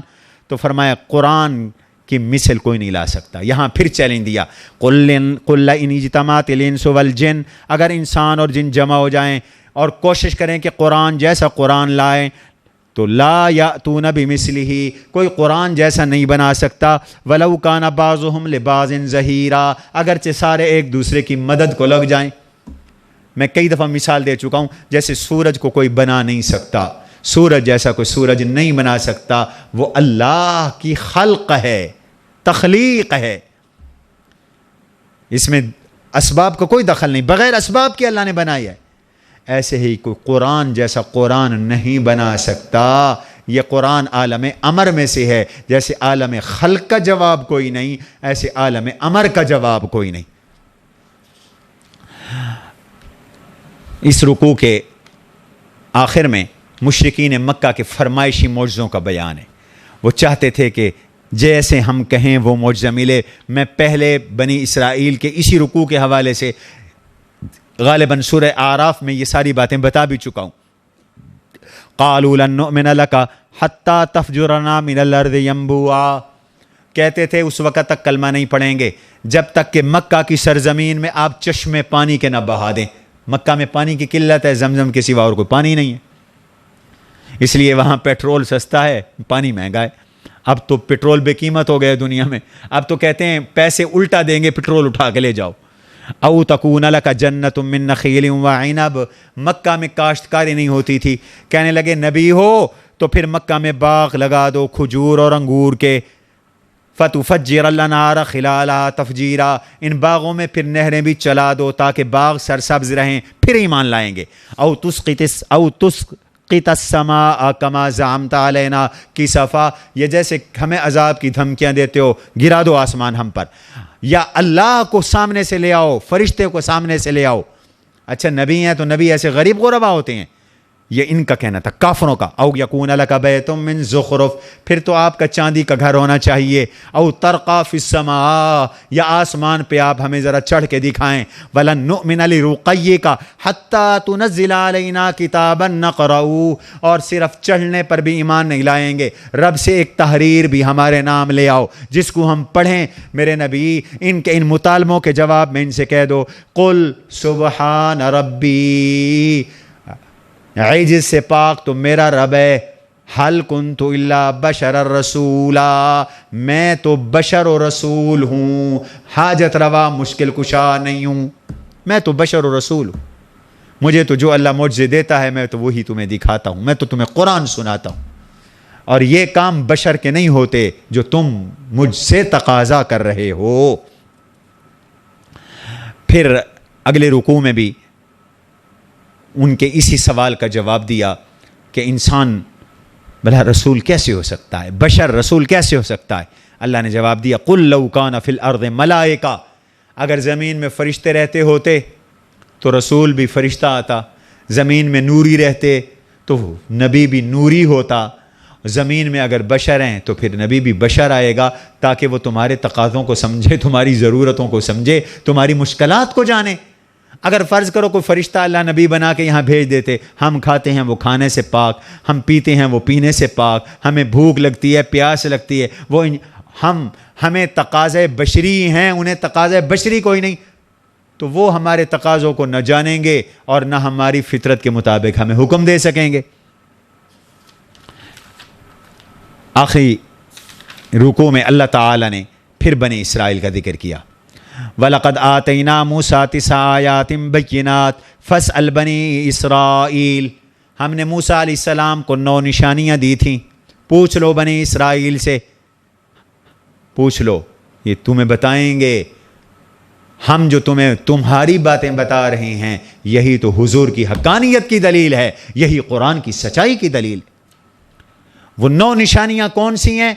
یا تو 9 معجزات ہیں، موسیٰ علیہ السلام کو اللہ نے 9 معجزات دیے تھے، جن میں ایک عصا تھا، ایک ید بیضاء تھا، ہاتھ سفید ہو جاتا تھا، ایک یہ ہے کہ موسیٰ علیہ السلام کی دعا سے، بد دعا سے اللہ نے قحط دے دیا تھا، اخذناہم بالسنین، قحط سالی تھی، اور کچھ سال اللہ نے انہیں پکڑائی، پھر قحط سالی تھی، پھر فارسلنا علیہم الطوفان، طوفان کا عذاب آیا، ارسلنا علیہم الطوفان، والجراد، ٹڈیوں کا عذاب آیا، والقمل، جوں اور گھن کا عذاب آیا، والزفادع، مینڈک کا عذاب آیا، والدم، خون کا عذاب آیا۔ یہ 9 نشانیاں، 9 احکام تھے، قتل نہ کرو، شراب نہ پیو، زنا نہ کرو، چوری نہ کرو، سود نہ کھاؤ، بہتان نہ لگاؤ، یہ احکام تھے۔ فرمایا ہم تمہیں بتا رہے ہیں کہ یہ احکام حضرت موسیٰ علیہ السلام کو ہم نے عطا کیے، لیکن یہ جو کافر تھے تو انہوں نے، فرعون نے موسیٰ علیہ السلام سے یہ کہا، انی لأظنک یا موسیٰ مسحورا، موسیٰ تو جادو والا ہے۔ یہی بات مشرکین مکہ حضور صلی اللہ علیہ وسلم کے بارے میں فرمایا کرتے تھے کہ جادو والے۔ اس رکوع کے آخر میں اللہ تعالی نے فرمایا کہ قل ادعوا اللہ او ادعوا الرحمن ایما تدعوا فلہ الاسماء الحسنى۔ مشرکین مکہ اللہ کا تعارف لفظ اللہ سے جانتے تھے، وہ رحمان کا لفظ نہیں جانتے تھے۔ حضور جب رحمان کہتے تو وہ کہتے ہم تو رحمان کو نہیں جانتے۔ اللہ نے فرمایا تم لفظ اللہ سے اللہ کو پکارو یا رحمان سے پکارو، وہ سنتا ہے، یہ سارے اسی کے نام ہیں۔ وَلَا تَجْهَرْ بِصَلَاتِكَ وَلَا تُخَافِتْ بِهَا وَابْتَغِ بَيْنَ ذَلِكَ سَبِيلًا، قرآن کا ادب بتایا، نہ قرآن کو اتنا اونچا پڑھو کہ دوسرے متاثر ہو، نہ اتنا آہستہ پڑھو کہ خود بھی نہ سن سکو، فرمایا درمیانی راستہ اختیار کرو۔ یہ اس لیے آیت اتری کہ جب حضور اونچا اونچا قرآن پڑھتے تھے تو یہ کافر حضور کو گالیاں بکتے تھے، اللہ کو بھی گالیاں بکتے تھے، قرآن کو بھی گالیاں بکتے تھے، فرشتے کو بھی گالیاں بکتے تھے، لانے والے کو بھی گالیاں۔ حضور نے آہستہ پڑھنا شروع کر دیا۔ اللہ نے کہا بالکل آہستہ بھی نہ کرو، اعتدال کے ساتھ پڑھو۔ ایک دفعہ آپ تہجد میں نکلے تو دیکھا حضرت عمر بہت اونچا پڑھ رہے ہیں، حضرت ابو بکر بہت آہستہ پڑھ رہے ہیں۔ حضرت عمر سے پوچھا آپ اتنا اونچا کیوں پڑھ رہے ہیں؟ انہوں نے فرمایا میں شیطان کو بھگا رہا ہوں۔ ابو بکر تم اتنا آہستہ کیوں پڑھ رہے ہو؟ ابو بکر نے فرمایا میں اللہ کو سنوا رہا ہوں، وہ آہستہ بھی سن لیتا ہے۔ آپ نے عمر سے فرمایا تم تھوڑا آہستہ پڑھو، ابو بکر سے فرمایا تم تھوڑا اونچا پڑھو، یہ اعتدال سکھایا۔ وَقُلِ الْحَمْدُ لِلَّهِ الَّذِي لَمْ يَتَّخِذْ وَلَدًا، فرمایا اللہ کی حمد کرو جس نے اولاد نہیں بنائی، جس کا کوئی شریک نہیں ہے، جس کا کوئی کمزوری سے ولی نہیں ہے، اور اسی کی تکبیر بیان کرو۔ بسم اللہ الرحمن الرحیم، الحمد للہ الذی انزل علی عبدہ الکتاب ولم یجعل لہ عوجا۔ یہ سورۃ کہف ہے۔ سورہ کہف قرآن کریم کی بڑی مبارک سورت ہے جس کے بڑے فضائل حدیث پاک میں آتے۔ حضور صلی اللہ علیہ وسلم نے اس سورت کے بارے میں ارشاد فرمایا جس نے سورہ کہف کو پڑھا، فرمایا کہ اس سے لے کر مکہ تک کا جو حصہ ہے نور سے بھر جائے گا، اور یہ نور قیامت میں اس کے ساتھ ہوگا۔ ایک روایت میں جس نے سورہ کہف کو پڑھا زمین سے آسمان تک کا خلا نور سے بھر جاتا ہے، یہ نور قیامت میں اس کے ساتھ ہوگا۔ آپ نے فرمایا جس نے سورہ کہف کو جمعے کے دن پڑھا وہ دجال کے فتنے سے محفوظ رہے. پھر سورہ کہف کی ابتدائی یا انتہائی 10 آیات کے بارے میں فرمایا جو روز اس کو پڑھ لے وہ دجال کے فتنے سے محفوظ رہے گا. اس لیے حکم ہے کہ جمعے والے دن سورہ کہف کی تلاوت کی جائے اور اس کو معمول بنا لیں کہ فتنوں سے اگر بچنا ہے. فتنے 4 قسم کے ہوتے ہیں, میں عرض کرتا ہوں. چاروں قسموں کے فتنوں سے بچنے کے لیے سورہ کہف کی تلاوت مفید ہے. سورہ کہف کو پڑھا کرو. اب ایک مشرکین مکہ کے سوالات تھے, ایک سوال کا جواب پچھلی صورت میں آ گیا, 2 سوالوں کا جواب سورہ کہف کے اندر آ رہا ہے. ایک بات. اور دوسری بات یہ ہے کہ پچھلی صورت میں اللہ تعالیٰ نے توحید کا ذکر فرمایا, اس صورت میں بھی توحید کے لیے قربانی دینے والوں کا اللہ تعالیٰ نے ذکر فرمایا ہے. پھر بنی اسرائیل میں نبی کے معجزے کا بیان تھا اور اس صورت میں ولی کی کرامت کا بیان ہے. اصحاب کہف اولیاء اللہ تھے, ان کی کرامت کا بیان ہے. معجزہ بھی برحق ہے, کرامت بھی برحق ہے. یہ نزول کے اعتبار سے 69 نمبر پر ہے, قرآنی ترتیب میں 18ویں نمبر پر ہے. اس کے 12 رکوع ہیں اور 110 آیتیں. اس صورت کا جو موضوع ہے وہ ہے فتنوں سے حفاظت. بھئی 4 قسم کے فتنوں کا ذکر کیا اور 4 قسم کے فتنوں سے بچاؤ کا نسخہ اللہ نے عطا کیا. اور کچھ سمجھ میں نہ آئے تو یہ 4 فتنے اور ان سے بچاؤ کے نسخے وہ یاد کر لو. کتنی قیمتی بات ہے. ایک فتنہ ہوتا ہے جی دین کا. آدمی دین کے فتنے میں مبتلا ہو کر گمراہ ہو جائے, مشرک ہو جائے, مرتد ہو جائے, کافر ہو جائے, بدعتی ہو جائے, صراط مستقیم سے ہٹ جائے, دین خراب ہو جائے. تو ایک فتنہ دین کا پیدا ہوتا ہے. جیسے اصحاب کہف کے مقابلے میں جو لوگ تھے ان کا دین خراب ہوا اور انہوں نے ان کے دین کو خراب کرنا چاہا. ابھی میں قصہ بیان کروں گا.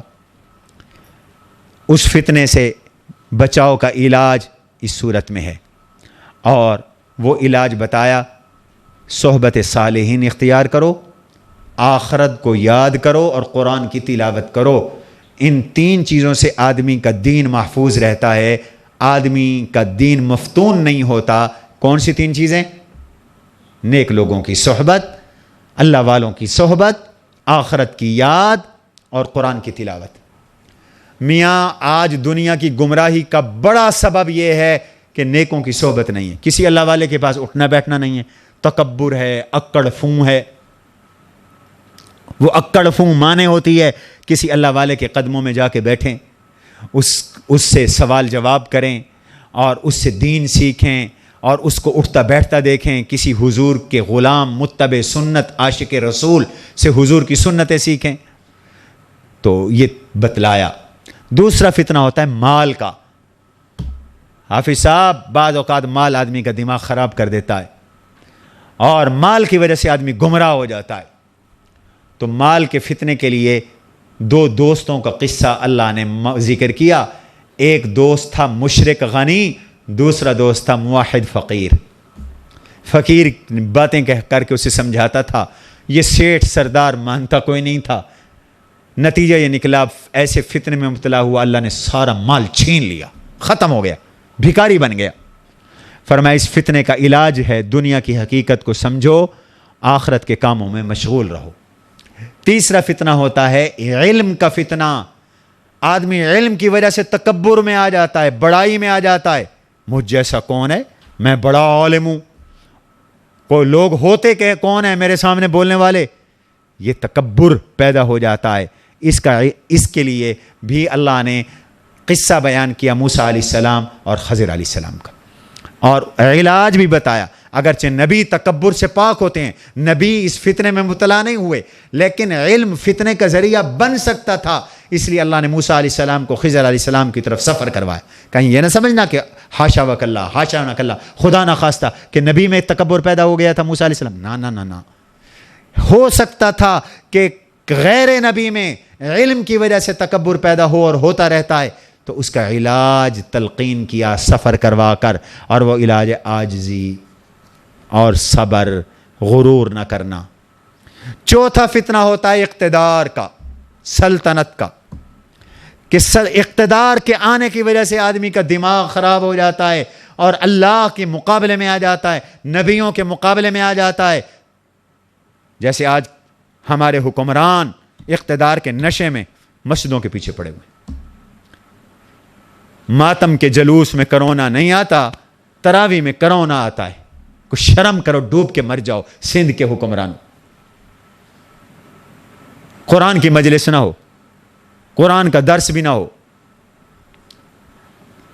قرآن کی تعلیم بھی نہ ہو، کرونا آ جائے گا، جلوسوں میں نہیں آئے گا، دنیا کے باقی کاموں میں نہیں آئے گا۔ یہ اقتدار کا فتنہ ہے، یہ بھی آدمی کو گمراہ کرتا ہے۔ فرمایا اس کا علاج ہے اخلاص، عمل میں اخلاص اور آخرت کی یاد۔ پھر ان سب فتنوں کا جو بانی اور موجد ہے مسٹر شیطان، سورت میں اس کا ذکر بھی کیا۔ تو یہ پوری سورت کا خلاصہ ہے۔ کتنی قیمتی باتیں اللہ نے ہمیں بتلا دی۔ بسم اللہ الرحمن الرحیم، سب سے پہلے سورت کے شروع میں قرآن کا ذکر ہے۔ ہر سورت میں اللہ نے قرآن کا ذکر کی، ابتدا میں خاص طور پر وہ جن کے شروع میں مقطعات ہیں، اور باقی کچھ صورتیں بھی ہیں جن کے شروع میں اللہ نے قرآن کا ذکر کیا، اس لیے کہ سرچشمہ ہدایت۔ الحمدللہ الذی انزل علی عبدہ الکتاب ولم یجعل لہ عوجا، اللہ نے اپنے بندے پر قرآن اتارا جس میں کوئی ٹیڑھا پن نہیں، قیما، یہ بالکل سیدھی کتاب ہے ہر لحاظ سے۔ پھر اس کے بعد اللہ نے رسالت کو بیان کیا، فَلَعَلَّكَ بَاخِعٌ نَفْسَكَ عَلَىٰ آثَارِهِمْ إِن لَّمْ يُؤْمِنُوا بِهَٰذَا الْحَدِيثِ أَسَفًا، یہ لوگ قرآن پر ایمان نہیں لاتے میرے نبی، آپ اپنے آپ کو گھول رہے ہیں، اپنے آپ کو آپ ہلاک کر رہنے والے ہیں۔ حضور کو اتنا درد رہتا تھا امت کا کہ یہ امت جہنم میں جا رہی ہے، جس کی انتہا نہیں، کڑتے رہتے تھے، گھلتے رہتے تھے امت کے غم میں حضور پاک صلی اللہ علیہ وسلم۔ اللہ نے فرمایا اپنے اوپر ترس کھائیں، اپنے آپ پر ترس کھائیں، آپ اس افسوس میں گھلتے چلے جا رہے ہیں کہ یہ مومن نہیں ہوئے، ان کو ہدایت دینے والے ہم ہیں۔ اب پہلا قصہ بیان کیا، ام حسبت ان اصحاب الکہف والرقیم کانوا من آیاتنا عجبا، لوگوں نے عجیب سمجھ کے یہ قصہ پوچھا، فرمایا یہ کوئی اتنا عجیب قصہ تو نہیں ہے، اس سے بڑے بڑے عجائبات ہیں، اس سے بڑے بڑے عجائبات ہمارے پاس ہیں۔ یہ آسمان کا بنانا کوئی کم عجیب بات ہے؟ یہ زمین کی پستی کو کم عجیب بات ہے؟ یہ سورج کی حرارت، یہ چاند کی تمازت، یہ ستاروں کی جگمگاہٹ، یہ کوئی کم عجیب بات ہے؟ پھر حضور کا تنہا مکہ میں تبلیغ کرنا، پھر جماعت کا ساتھ ہونا، پھر ہجرت کرنا، پھر 313 کا 1000 پہ غالب آنا، یہ کم عجیب بات ہے؟ پھر ہجرت کی رات سب کے سب کا اندھا ہو جانا اور حضور کا لشکر سے بیچ میں سے نکل جانا، یہ کم عجیب بات ہے؟ پھر ہجرت کر کے غار ثور میں جانا اور 3 راتیں وہاں رہنا اور دشمن کا اوپر پہنچنا، یہ کوئی کم عجیب بات ہے؟ بڑے بڑے عجائب بات ہیں، تم اس کو عجیب بات سمجھتے ہو، یہ کوئی ایسی عجیب بات نہیں ہے۔ اذا والفتیۃ الی الکہف، فرمائے چند نوجوان تھے جو غار میں جا کے ٹھہر گئے تھے اپنے دین کو بچانے کے لیے، اور دعا کی تھی ربنا آتنا من لدنک رحمہ وہیئ لنا من امرنا رشدا، اے اللہ ہمیں رحمت دے اور ہمارے معاملے کو ٹھیک رکھ۔ اس کی پہلے اجمال پھر تفصیل ذکر کیا۔ تفصیل یہ ہے کہ صدیوں پرانا قصہ ہے، بعض تو کہتے ہیں حضرت عیسیٰ علیہ السلام سے بھی پہلے کا قصہ ہے۔ وقت کا بادشاہ مشرک اور کافر اور بے دین اور بت پرست تھا، دقیانوس اس کا نام تھا۔ لوگ اپنے بادشاہ کی خوشنودی کے لیے مشرک بنتے چلے گئے، تھا بھی بڑا سخت، قتل و غارت کرنے والا تھا۔ تو بادشاہوں کی خوشامد میں لوگ دین بیچتے ہیں، شروع سے طریقہ چلا آ رہا ہے۔ جناب والا کچھ شاہی خاندان کے ہی نوجوان تھے جن کا ضمیر جاگا، فطرت نے انگڑائی لی، اور ایک ایک نوجوان وہ سوچتا ہوا باہر نکلتا گیا، قوم سے الگ ہوتا گیا کہ میرا رب کون ہے، میرا رب تو وہ ہے جو آسمانوں اور زمینوں کا رب ہے. ایک الگ ہوا, دوسرا ہوا, تیسرا ہوا, چوتھا, پانچواں, چھٹا, 7. یہ 7 نوجوان الگ بیٹھے ہیں, پریشان بیٹھے ہیں, کسی کو کسی کا نہیں پتہ. ایک نے پوچھ لیا, میاں تو کیوں بیٹھا ہے؟ اس نے کہا میں تو پریشان ہو کے بیٹھا ہوں کہ یہ سارے شرک کر رہے ہیں, میرا رب تو آسمانوں اور زمینوں کا رب ہے. دوسرے نے کہا میں بھی اس لیے بیٹھا ہوں. تیسرا, چوتھا, پانچواں, چھٹا, 7 نے کہا بھائی ہم سب اسی لیے بیٹھے ہیں. اب ایک جماعت بن گئی, 1 سے 2, 2 سے 3, پھر ایک جماعت بنتی ہے. اب انہوں نے لوگوں کو بھی توحید کی دعوت دینا شروع کر دی. قرآن نے اسی کا ذکر کیا, فرمایا وَإِذِ اعْتَزَلْتُمُوهُمْ وَمَا يَعْبُدُونَ إِلَّا اللَّهِ. یہ الگ ہو گئے ان سے. اب لوگوں کو جب دعوت دینا شروع کی تو بات بادشاہ تک پہنچ گئی. بادشاہ بڑا ظالم تھا, اس نے ان کو بلایا اور بلا کے ان کو کہا کہ تمہیں وارننگ دے رہا ہوں, اپنے دین پر واپس آ جاؤ, میرے دین پہ واپس آ جاؤ, ورنہ میں تمہیں سخت سزا دوں گا, مار دوں گا تمہیں. یہ سوچنے کے لیے وہاں سے الگ ہو گئے, اور الگ ہو کر یہ جو ہے ایک بستی میں چلے گئے اور وہاں مشورہ کیا کہ کیا کریں. تو ان کے مشورے میں یہ طے ہوا کہ ہم ابھی کسی غار کے اندر چلے جاتے ہیں اور وہاں جا کر کچھ وقت گزارتے ہیں, روح پوشی کا وقت گزارتے ہیں. بادشاہ کے سامنے کھڑے ہوئے تو بڑی مضبوط بات کی, جرت کے ساتھ توحید کی دعوت دی. قرآن کہتا ہے وَرَبَطْنَا عَلَىٰ قُلُوبِهِمْ. ہدایت کا اعلیٰ درجہ ہوتا ہے ربط علی القلب, کہ آدمی مضبوط ہو کر ڈٹ کر بات کرے. ہم نے ان کے دلوں کو مضبوط کیا. اذ قاموا, یہ سارے کھڑے ہو گئے. فقالوا ربنا رب السماوات والارض, ہمارا رب وہ ہے جو آسمانوں اور زمینوں کا پالنہار ہے. ولن ندعو من دونہ الہا, ہم اللہ کے سوا کسی کو نہیں پکاریں گے. اگر غیر اللہ کو ہم نے پکارا تو لقد قلنا اذا شططا, تو ہم نے حد سے گری ہوئی بات اور فضول بات کی, بغیر انصاف کے بات کی. تعجب ہے کہ یہ ہماری قوم شرک کر رہی ہے. لولا یاتون علیہم بسلطان بین, کوئی دلیل بھی ان کے پاس نہیں. اب یہ جب غار میں گئے تو قرآن کہتا ہے جیسے ہی یہ غار میں گئے تو غار میں اللہ نے ان کو نیند دے دی. اللہ نے ان کو نیند دے دی. فضربنا علی آذانہم فی الکہف سنین عددا, سو گئے. لیکن سوئے ایسے کہ ایسی حایت اللہ نے نہیں طاری کی کہ دور سے پتہ چلے کہ یہ سوئے ہوئے ہیں اور کوئی دشمن حملہ کر دے. تھے سوئے ہوئے لیکن لگ ایسے رہتے جیسے جاگ رہے ہیں, آنکھیں کھلی ہوئی, پہلو پلٹ رہے ہیں, بدل رہے ہیں. سورج اپنی روشنی پہنچا رہا ہے, صبح بھی شام بھی. اور گزر گئے انہیں 300 سال یا 309 سال. شمسی سال کے اعتبار سے 300 سال اور قمری کے لحاظ سے 309 سال گزر گئے یہ سوئے ہوئے. اللہ نے ان کی حفاظت کی. دیکھو اللہ نے ان کی دین کو بچایا. فرمایا آپ ان کو جب دیکھیں گے تو حیران ہوں گے. وَتَحْسَبُهُمْ أَيْقَاظًا, نظر آتے تھے بیدار. وَهُمْ رُقُودٌ, حالانکہ وہ سوئے ہوئے تھے. وَنُقَلِّبُهُمْ ذَاتَ الْيَمِينِ وَذَاتَ الشِّمَالِ, ان کے پہلو بھی ہم بدل رہے تھے, کبھی دائیں کروٹ کبھی بائیں کروٹ. ساتھ یہ تھے 8واں ان کا کتا تھا. وَكَلْبُهُمْ بَاسِطٌ ذِرَاعَيْهِ بِالْوَسِيدِ, ان کا کتا غار کے دہانے پر وہ اپنے پاؤں پھیلا کے بیٹھا تو وہ سے بھی نیند آ گئی. اللہ والوں کی صحبت کا یہ اثر ہوتا ہے. کتا جس کی صحبت کی اجازت بھی نہیں ہے, فرمایا سوائے 3 مقصد کے کتا نہ رکھو ورنہ اللہ کی رحمت نہیں آئے گی. یا شکار کے لیے رکھ سکتے ہو, یا کھیتی کی حفاظت کے لیے, یا گھر کی حفاظت کے لیے. بس شوق یا کتا رکھو گے رحمت کا فرشتہ نہیں آئے گا, منع کیا. لیکن یہی کتا جب اللہ والوں کی صحبت میں آیا, قرآن میں اس کتے کا ذکر آ گیا, اس کو بھی حیات مل گئی, اس کو بھی بقا مل گئی. کچھ لوگ کہتے ہیں جنت میں بھی یہ اصحاب کہف کے ساتھ ہوگا, جو جس سے محبت کرتا ہے اسی کے ساتھ ہوتا ہے. اور بری صحبت نبی کے بیٹے کو برباد کر گئی. پسر نوح با بدان شست, نوح علیہ السلام کا بیٹا بروں کے ساتھ بیٹھا. خاندان نبوتش گم شد. شیخ سعدی فرماتے ہیں گلستان میں, پسر نوح با بدان شست خاندان نبوتش گم شد. نبوت کے خاندان سے نکل گیا. سگے اصحاب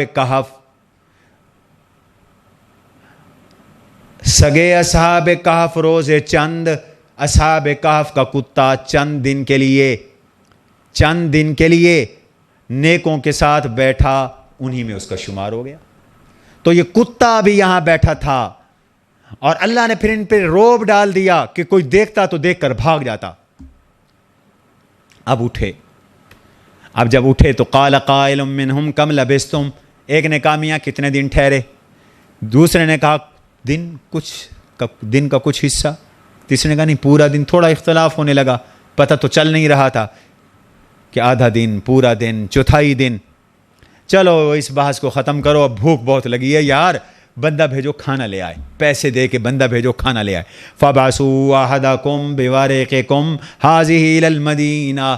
اللہ والے بھیک نہیں مانگا کرتے، دے جا سخیوں راہ خدا، وہ یوں نہیں کہتے، وہ پیسے کے ساتھ کھانا منگواتے ہیں. کھانا منگواؤ اور کھانا بھی دیکھو حلال ہو، صاف ستھرا ہو. فَلْيَنظُرْ أَيُّهَا أَزْكَىٰ طَعَامًا. ہر ہوٹل پہ جا کے نا بیٹھ جایا کرو. ہاں آج کل تو ہوٹل پہ بکرا بنا کر کوئی اور چیز پکائی ہوئی ہوتی ہے لوگوں نے. اللہ تعالیٰ معاف کرے. فَلْيَأْتِكُمْ بِرِزْقٍ مِّنْهُ.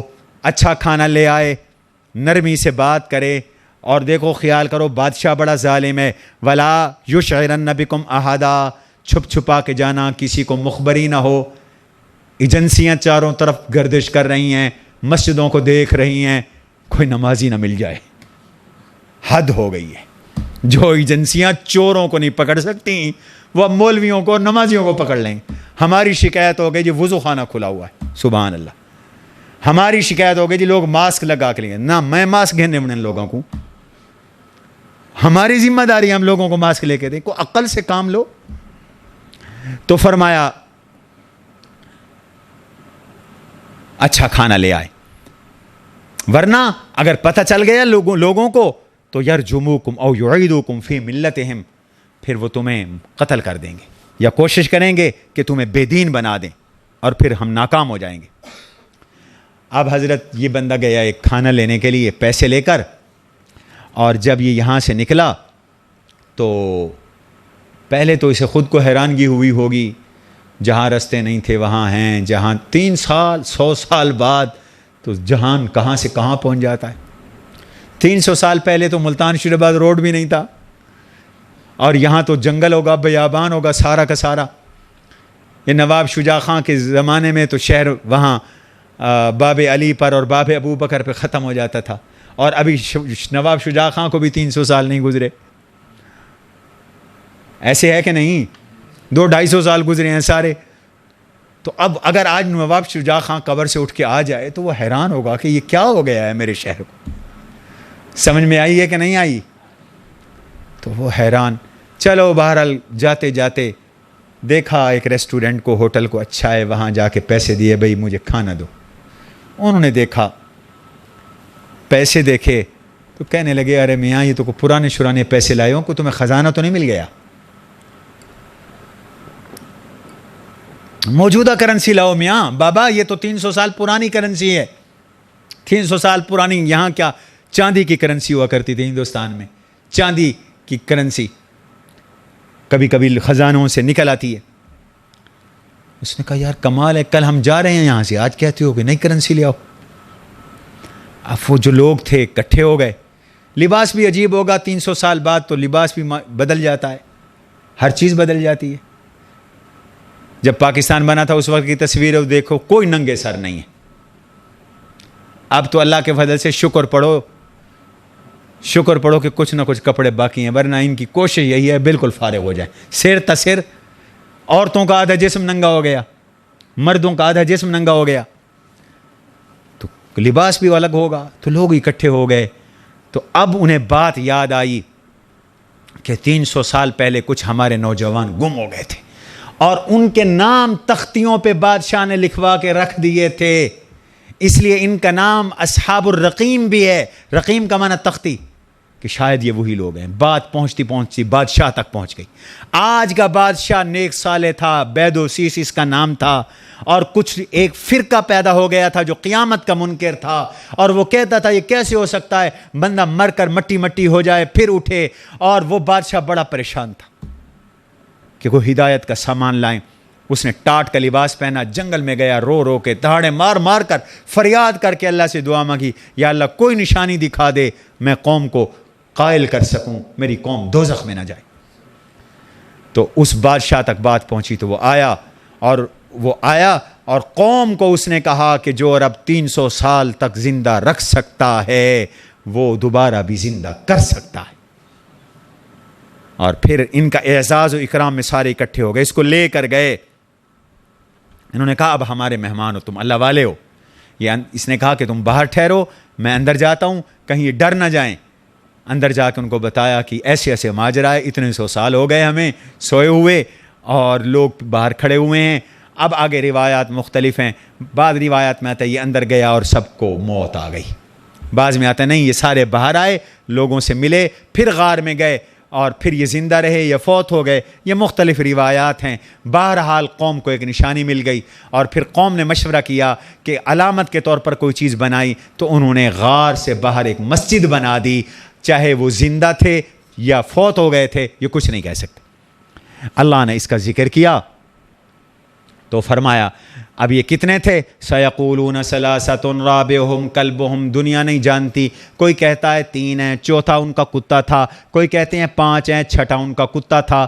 یہ ساری تخمینے اور اٹکل پچو ہیں.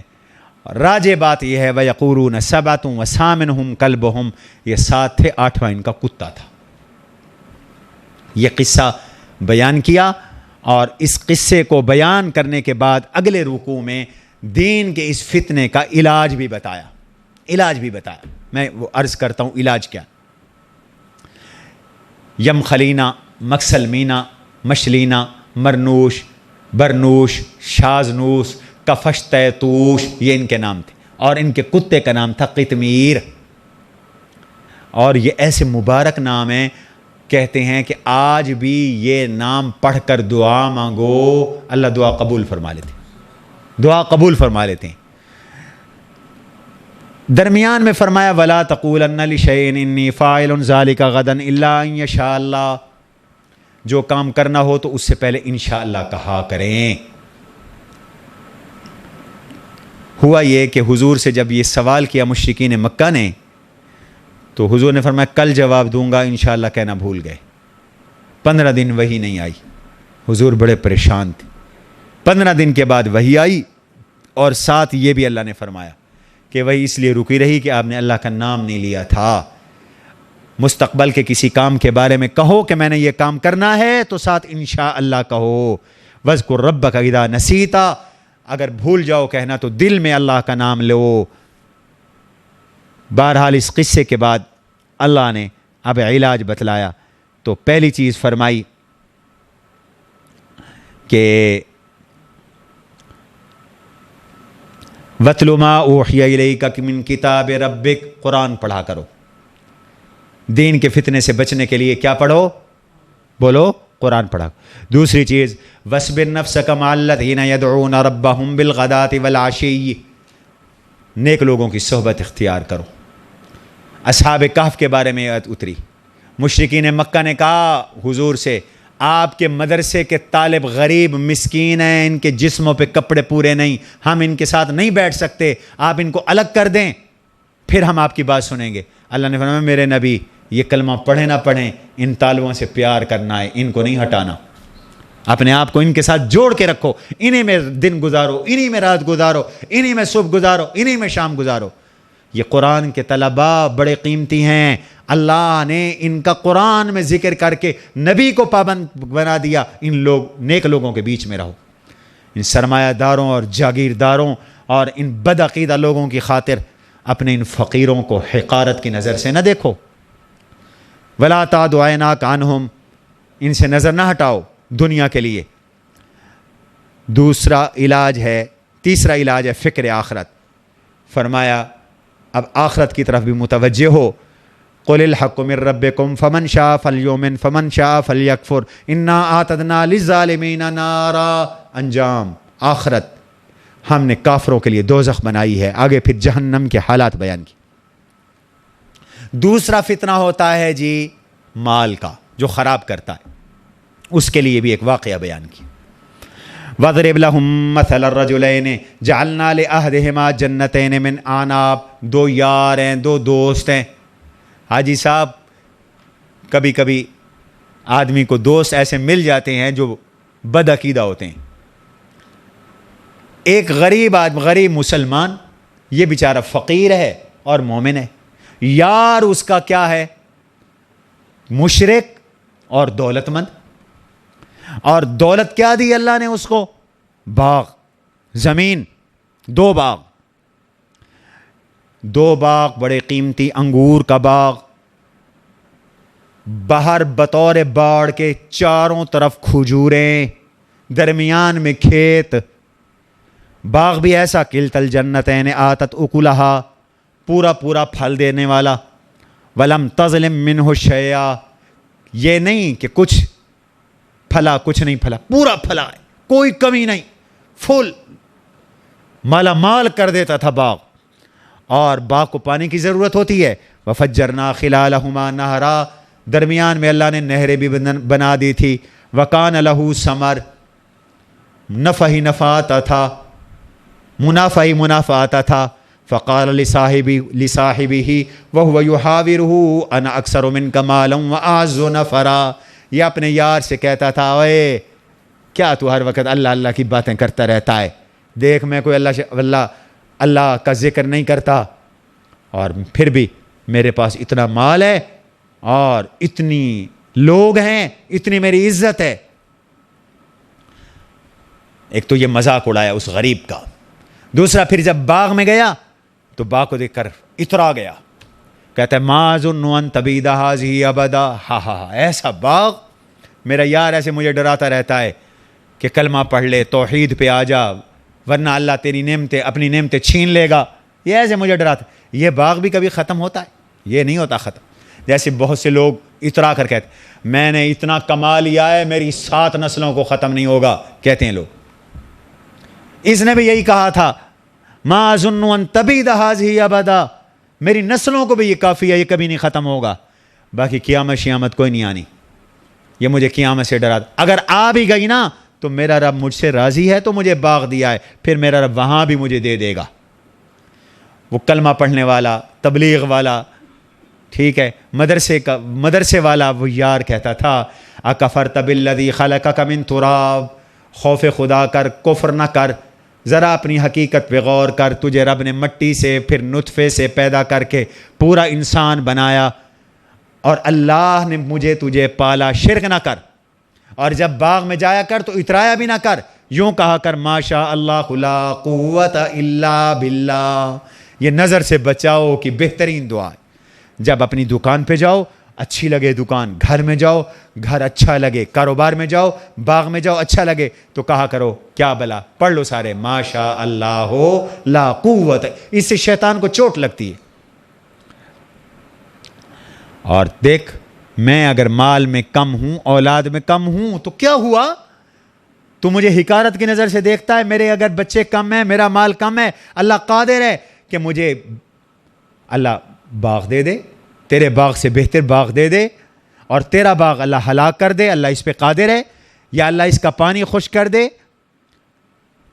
تو یا اللہ تعالیٰ کوئی آفت نازل کر دے تیرے باغ پر, تو بچا نہیں سکتا. بس پھر کیا ہوا؟ کہتے ہیں کہ اچانک آگ کا بگولا آیا اور سارا کا سارا کاروبار اور باغ تباہ ہو کے رہ گیا. وَأُحِيطَ بِثَمَرِهِ, خدا کا عذاب آیا تو اس کا باغ ختم کر دیا گیا. فَأَصْبَحَ يُقَلِّبُ كَفَّيْهِ عَلَى مَا أَنفَقَ فِيهَا وَهِيَ خَاوِيَةٌ عَلَى عُرُوشِهَا.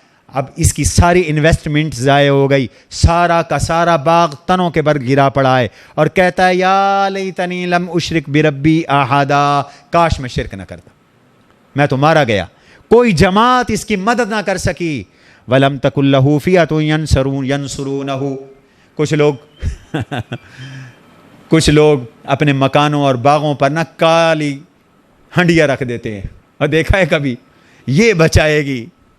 کچھ لوگ کالے نئی کار اور پیچھے کالا کپڑا بندھا ہوا ہے۔ اور خدا کا خوف کرو، قرآن کہتا ہے جب میری پکڑ آتی ہے نا، اللہ کی پکڑ آتی ہے، وَلَمْ تَكُنْ لَهُ فِيَةٌ يَنْصُرُونَهُ مِن دُونِ اللَّهِ وَمَا كَانَ مُنْتَصِرًا۔ کوئی جماعت مدد نہیں کرتی، کوئی جماعت بچا نہیں سکتی، نہ کوئی بابا بچاتا ہے، نہ کوئی کالا پیلا کپڑا بچاتا ہے۔ کیوں؟ هُنَالِكَ الْوَلَایَةُ لِلَّهِ الْحَقِّ، حفاظت اللہ کی ہے، ولایت اللہ کی ہے۔ اب مال کے فتنے کا اللہ تعالی نے علاج دیا، اور وہ علاج کیا ہے؟ فرمایا دنیا کی حقیقت پہ غور کرو، آخرت پہ نظر رکھو، تو مال تمہیں خراب نہیں کرے گا، مال کے فتنوں پہ نہیں آؤ گے۔ اس کے لیے فرمایا دنیا کو دیکھو، وَضْرِبْ لَهُمْ مَثَلَ الْحَيَاةِ الدُّنْيَا۔ دنیا کی حقیقت ایسے ہے جیسے آسمان سے پانی برسا، زمین میں بیج پڑا ہے، پانی اور زمین کا بیج آپس میں مکس ہوئے، کھیتی بنی، لہلہا رہی ہے، نتیجہ نکلتا ہے، پھر وہ پکتی ہے اور پھر کٹ جاتی ہے، نام و نشان ختم ہو جاتا ہے۔ کل تک سونے جیسی گندم نظر آ رہی تھی، آج کھیتوں میں جا کے دیکھو نام و نشان نہیں ہے۔ فرمایا دنیا بھی ایسے ختم ہو جانی ہے، تمہاری زندگی بھی ایسے دنیا میں ختم ہو جانی ہے۔ مال بیٹے یہ دنیا کی زندگی کی زینتیں ختم ہو جاتی ہیں، باقی رہیں گے تمہارے نیک اعمال۔ والباقیات الصالحات خیر عند ربک ثوابا وخیر عملا۔ نیک اعمال تمہارے باقی رہیں گے، اور یہ نیک اعمال جو باقی رہتے ہیں وہ کون سے ہیں؟ خاص طور پہ فرمایا سبحان اللہ والحمد للہ ولا الہ الا اللہ واللہ اکبر، یہ تیسرا کلمہ پڑھا کرو، یہ باقی رہتے ہیں، یہ صدقہ جاریہ ہیں۔ باقی مسجد بناؤ، باقی رہے گی، صدقہ جاریہ ہے۔ مدرسے کا کمرہ بنا دو اور کوئی ضرورت پوری کر دو، یہ صدقہ جاریہ ہے، باقی رہے گی۔ کوئی مسافر خانہ بنا دو، اور کوئی سڑک بنا دو، کوئی پل بنا دو، یہ کوئی پانی کا نلکا لگوا دو، یہ سارے کے سارے صدقہ جاریہ ہیں، یہ باقی رہیں گے۔ اگلے رکوع میں شیطان کا ذکر کیا اور آدم علیہ السلام کا ذکر کیا۔ یہ واقعہ بارہا آپ نے سنا ہوا ہے، ذکر اس لیے کیا کہ سب فتنوں کی جڑ یہ شیطان ہے، اس سے بچ کر رہو۔ اور یہ تکبر اور شرک تمہیں سکھاتا ہے، اس تکبر سے بھی بچو اور شرک سے بھی بچو۔ اور پھر تیسرا فتنہ وہ ہوتا ہے علم کا، اس کے لیے موسیٰ علیہ السلام کا واقعہ ذکر کیا اور خضر علیہ السلام کا واقعہ ذکر کیا۔ کسی نے موسیٰ علیہ السلام سے پوچھا روح ارض کا سب سے بڑا عالم کون ہے؟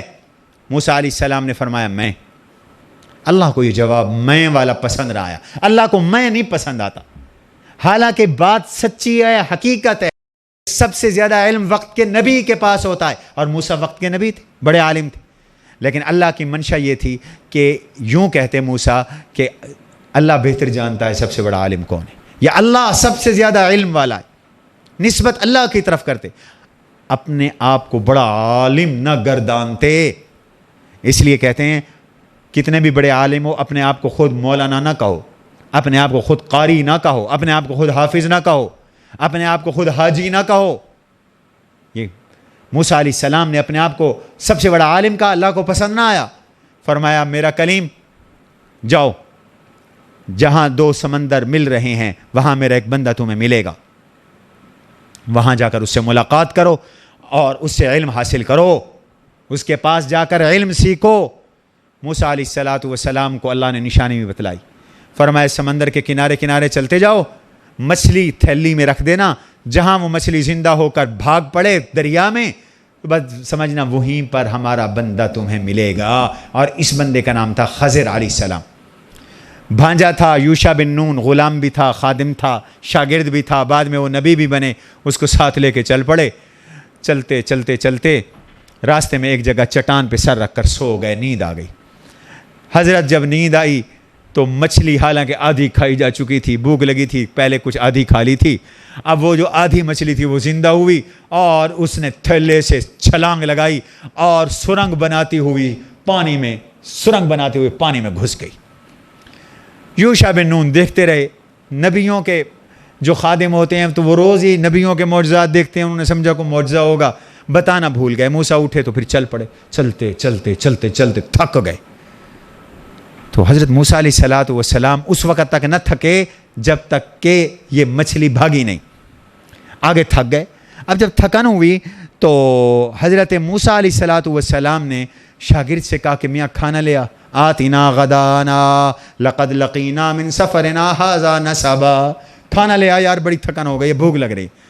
اوہو، تو شاگرد نے کہا حضرت بات یہ ہے، اور شاگرد یوں خدمت کرتے ہیں نبیوں کی، ٹھیک ہے، علماء کی، سفر میں ساتھ ہے۔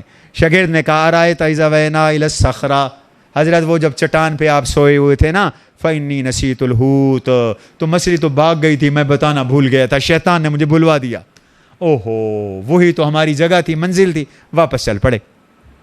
چلتے چلتے اس جگہ پہ پہنچے تو آگے دیکھا اللہ کا ایک بندہ، ہمارے بندوں میں سے قرآن کہتا ہے یعنی خضر علیہ السلام وہ موجود ہیں، اور ان کو جا کے السلام علیکم، انہوں نے کہا وعلیکم السلام، یہاں کون آ گیا؟ انہوں نے کہا موسیٰ۔ کون سے موسیٰ؟ موسیٰ بنی اسرائیل۔ ہاں موسیٰ بنی اسرائیل، کیسے آئے ہو؟ علم سیکھنے آیا ہوں، اللہ نے بھیجا ہے۔ فرمایا تمہارا ایک علم ہے جو میں نہیں جانتا، میرا ایک علم ہے جو تم نہیں جانتے، تو کیا تم مجھ سے علم سیکھو گے؟ انہوں نے کہا اللہ کا حکم ہے، میں علم سیکھوں گا۔ انہوں نے فرمایا کہ نہیں، تم میرے ساتھ نہیں ٹھہر سکو گے۔ انہوں نے وعدہ کیا میں ٹھہروں گا۔ قال انک لن تستطیع معی صبرا وکیف تصبر علی ما لم تحط بہ خبرا، جس علم کی تجھے حقیقت کا پتہ نہیں تو صبر کیسے کرے گا؟ انہوں نے کہا میں وعدہ کرتا ہوں ستجدنی ان شاء اللہ صابرا ولا اعصی لک امرا، میں جم کر علم پڑھوں گا، صبر کروں گا، اور آپ کی نافرمانی بھی، مدرسے کے قواعد ضوابط کی خلاف ورزی بھی، ولا اعصی لک امرا، میں پوری کی پوری آپ کی اور صبر کر کے جم کر پڑھوں گا۔ طالب وہی کامیاب ہوتا ہے جو صبر سے پڑھے، اسی کو علم ملتا ہے، اور وہی کامیاب ہوتا ہے جو فرما بردار ہو، نافرمان کامیاب نہیں ہوتا۔ یہ قرآن سے ہمیں درس مل رہا ہے۔ کہ ٹھیک ہے آ جاؤ۔ قال فإن اتبعتنی فلا تسألنی عن شیء حتی احدث لک منہ ذکرا، میرے ساتھ چلو لیکن جب تک میں خود نہ بتاؤں کوئی بات مجھ سے پوچھنی نہیں ہے، ابھی وقت سے پہلے کوئی بات نہیں پوچھنی۔ بعض طالب علموں کو عادت ہوتی ہے بات سنتے نہیں بولتے پہلے، تو فرمایا پہلے پوری بات سن لینی ہے، پورے کام میرے دیکھ لینے ہیں، میں خود بتاؤں گا، پہلے نہیں پوچھنا۔ ٹھیک ہے، اس عہد معاہدے پر داخلہ مل گیا۔ یہ داخلہ ہی تھا ایک طرح کا، موسیٰ علیہ السلام خضر علیہ السلام کے پاس۔ اب دونوں چل پڑے، فانطلقا، علم والوں کی صحبت میں رہ کر سفر بھی کرو تو علم ملتا ہے، پاس بیٹھ جاؤ تو علم ملتا ہے، اور ان کے پاس ٹھہر جاؤ تو علم ملتا ہے، ان کے ساتھ چلتے پھرتے رہو تو تب بھی علم ملتا ہے۔ تو یہ تو نبی تو علم والے تھے۔ اب دونوں چل پڑے۔ اب جب چلے حتیٰ اذا رکبا فی السفینہ، ایک کشتی میں بیٹھے، تو کشتی میں جو بیٹھے کلہاڑا اٹھایا حضرت خضر نے، کشتی کی ایک تختی توڑ دی۔ موسیٰ علیہ السلام سے رہا نہ گیا، کہنے لگے قوم حملون بغیر نول، ان لوگوں نے بیچاروں نے ہماری عزت کی، ہمیں اپنی کشتی پہ بٹھایا، کرایہ ہی کوئی نہیں لیا، اور آپ نے ان کی کشتی توڑ دی۔ حضرت خضر علیہ السلام ناراض ہوئے، انہوں نے کہا الم اقل انک لن تستطیع معی صبرا، میں نے تجھے پہلے کہا تھا کہ تم میرے ساتھ نہیں ٹھہر سکو گے، کیوں بولے ہو؟ اب فوراً موسیٰ علیہ السلام نے معذرت کی۔ قال لا تؤاخذنی بما نسیت ولا ترہقنی من امری عسرا، میں بھول گیا استاد جی، میں بھول گیا حضرت، میں بھول گیا، مجھے آپ مشکل میں نہ ڈالیں، مجھے آپ محروم نہ کریں، اب میں آپ کے ساتھ رہوں گا، نہیں بولوں گا۔ لیکن کبھی کبھی طالب بے اختیار ہو جاتے ہیں۔ فانطلقا، چل پڑے۔ اب ایک دوسرا کام، حتیٰ اذا لقیا غلاما فقتلا، ایک بچہ کھیل رہا تھا بچوں کے ساتھ، غلاما یلعب مع الولدان مع الغلمان، بچہ بچوں کے ساتھ کھیل رہا تھا، پکڑا حضرت خضر نے، پکڑ کر یوں اس کی گردن موڑی اور گردن توڑ کر اس کو پھینک دیا، وہ مر گیا، بچہ مر گیا۔ اب اللہ نبی کیسے برداشت کرے کہ قتل ہو جائے؟ شریعت میں تو قتل ناجائز ہے، تو فوراً بول پڑے، غیرت ایمانی تھی۔ قالا قتلت نفسا زکیۃ بغیر نفس، ایک پاکیزہ بچہ، معصوم بچہ بغیر کسی قصور کے آپ نے قتل کر دیا۔ لقد جئت شیئا نکرا، تو ناپسندیدہ کام کیا آپ نے۔ آگے 16واں پارہ شروع ہو رہا ہے، قصہ بھی یہیں رہے تاکہ آپ کو دلچسپی بھی رہے۔ کل جلدی آنا۔ سبحان ربک رب العزت عما یصفون وسلام المرسلین والحمد للہ رب العالمین۔ اللہ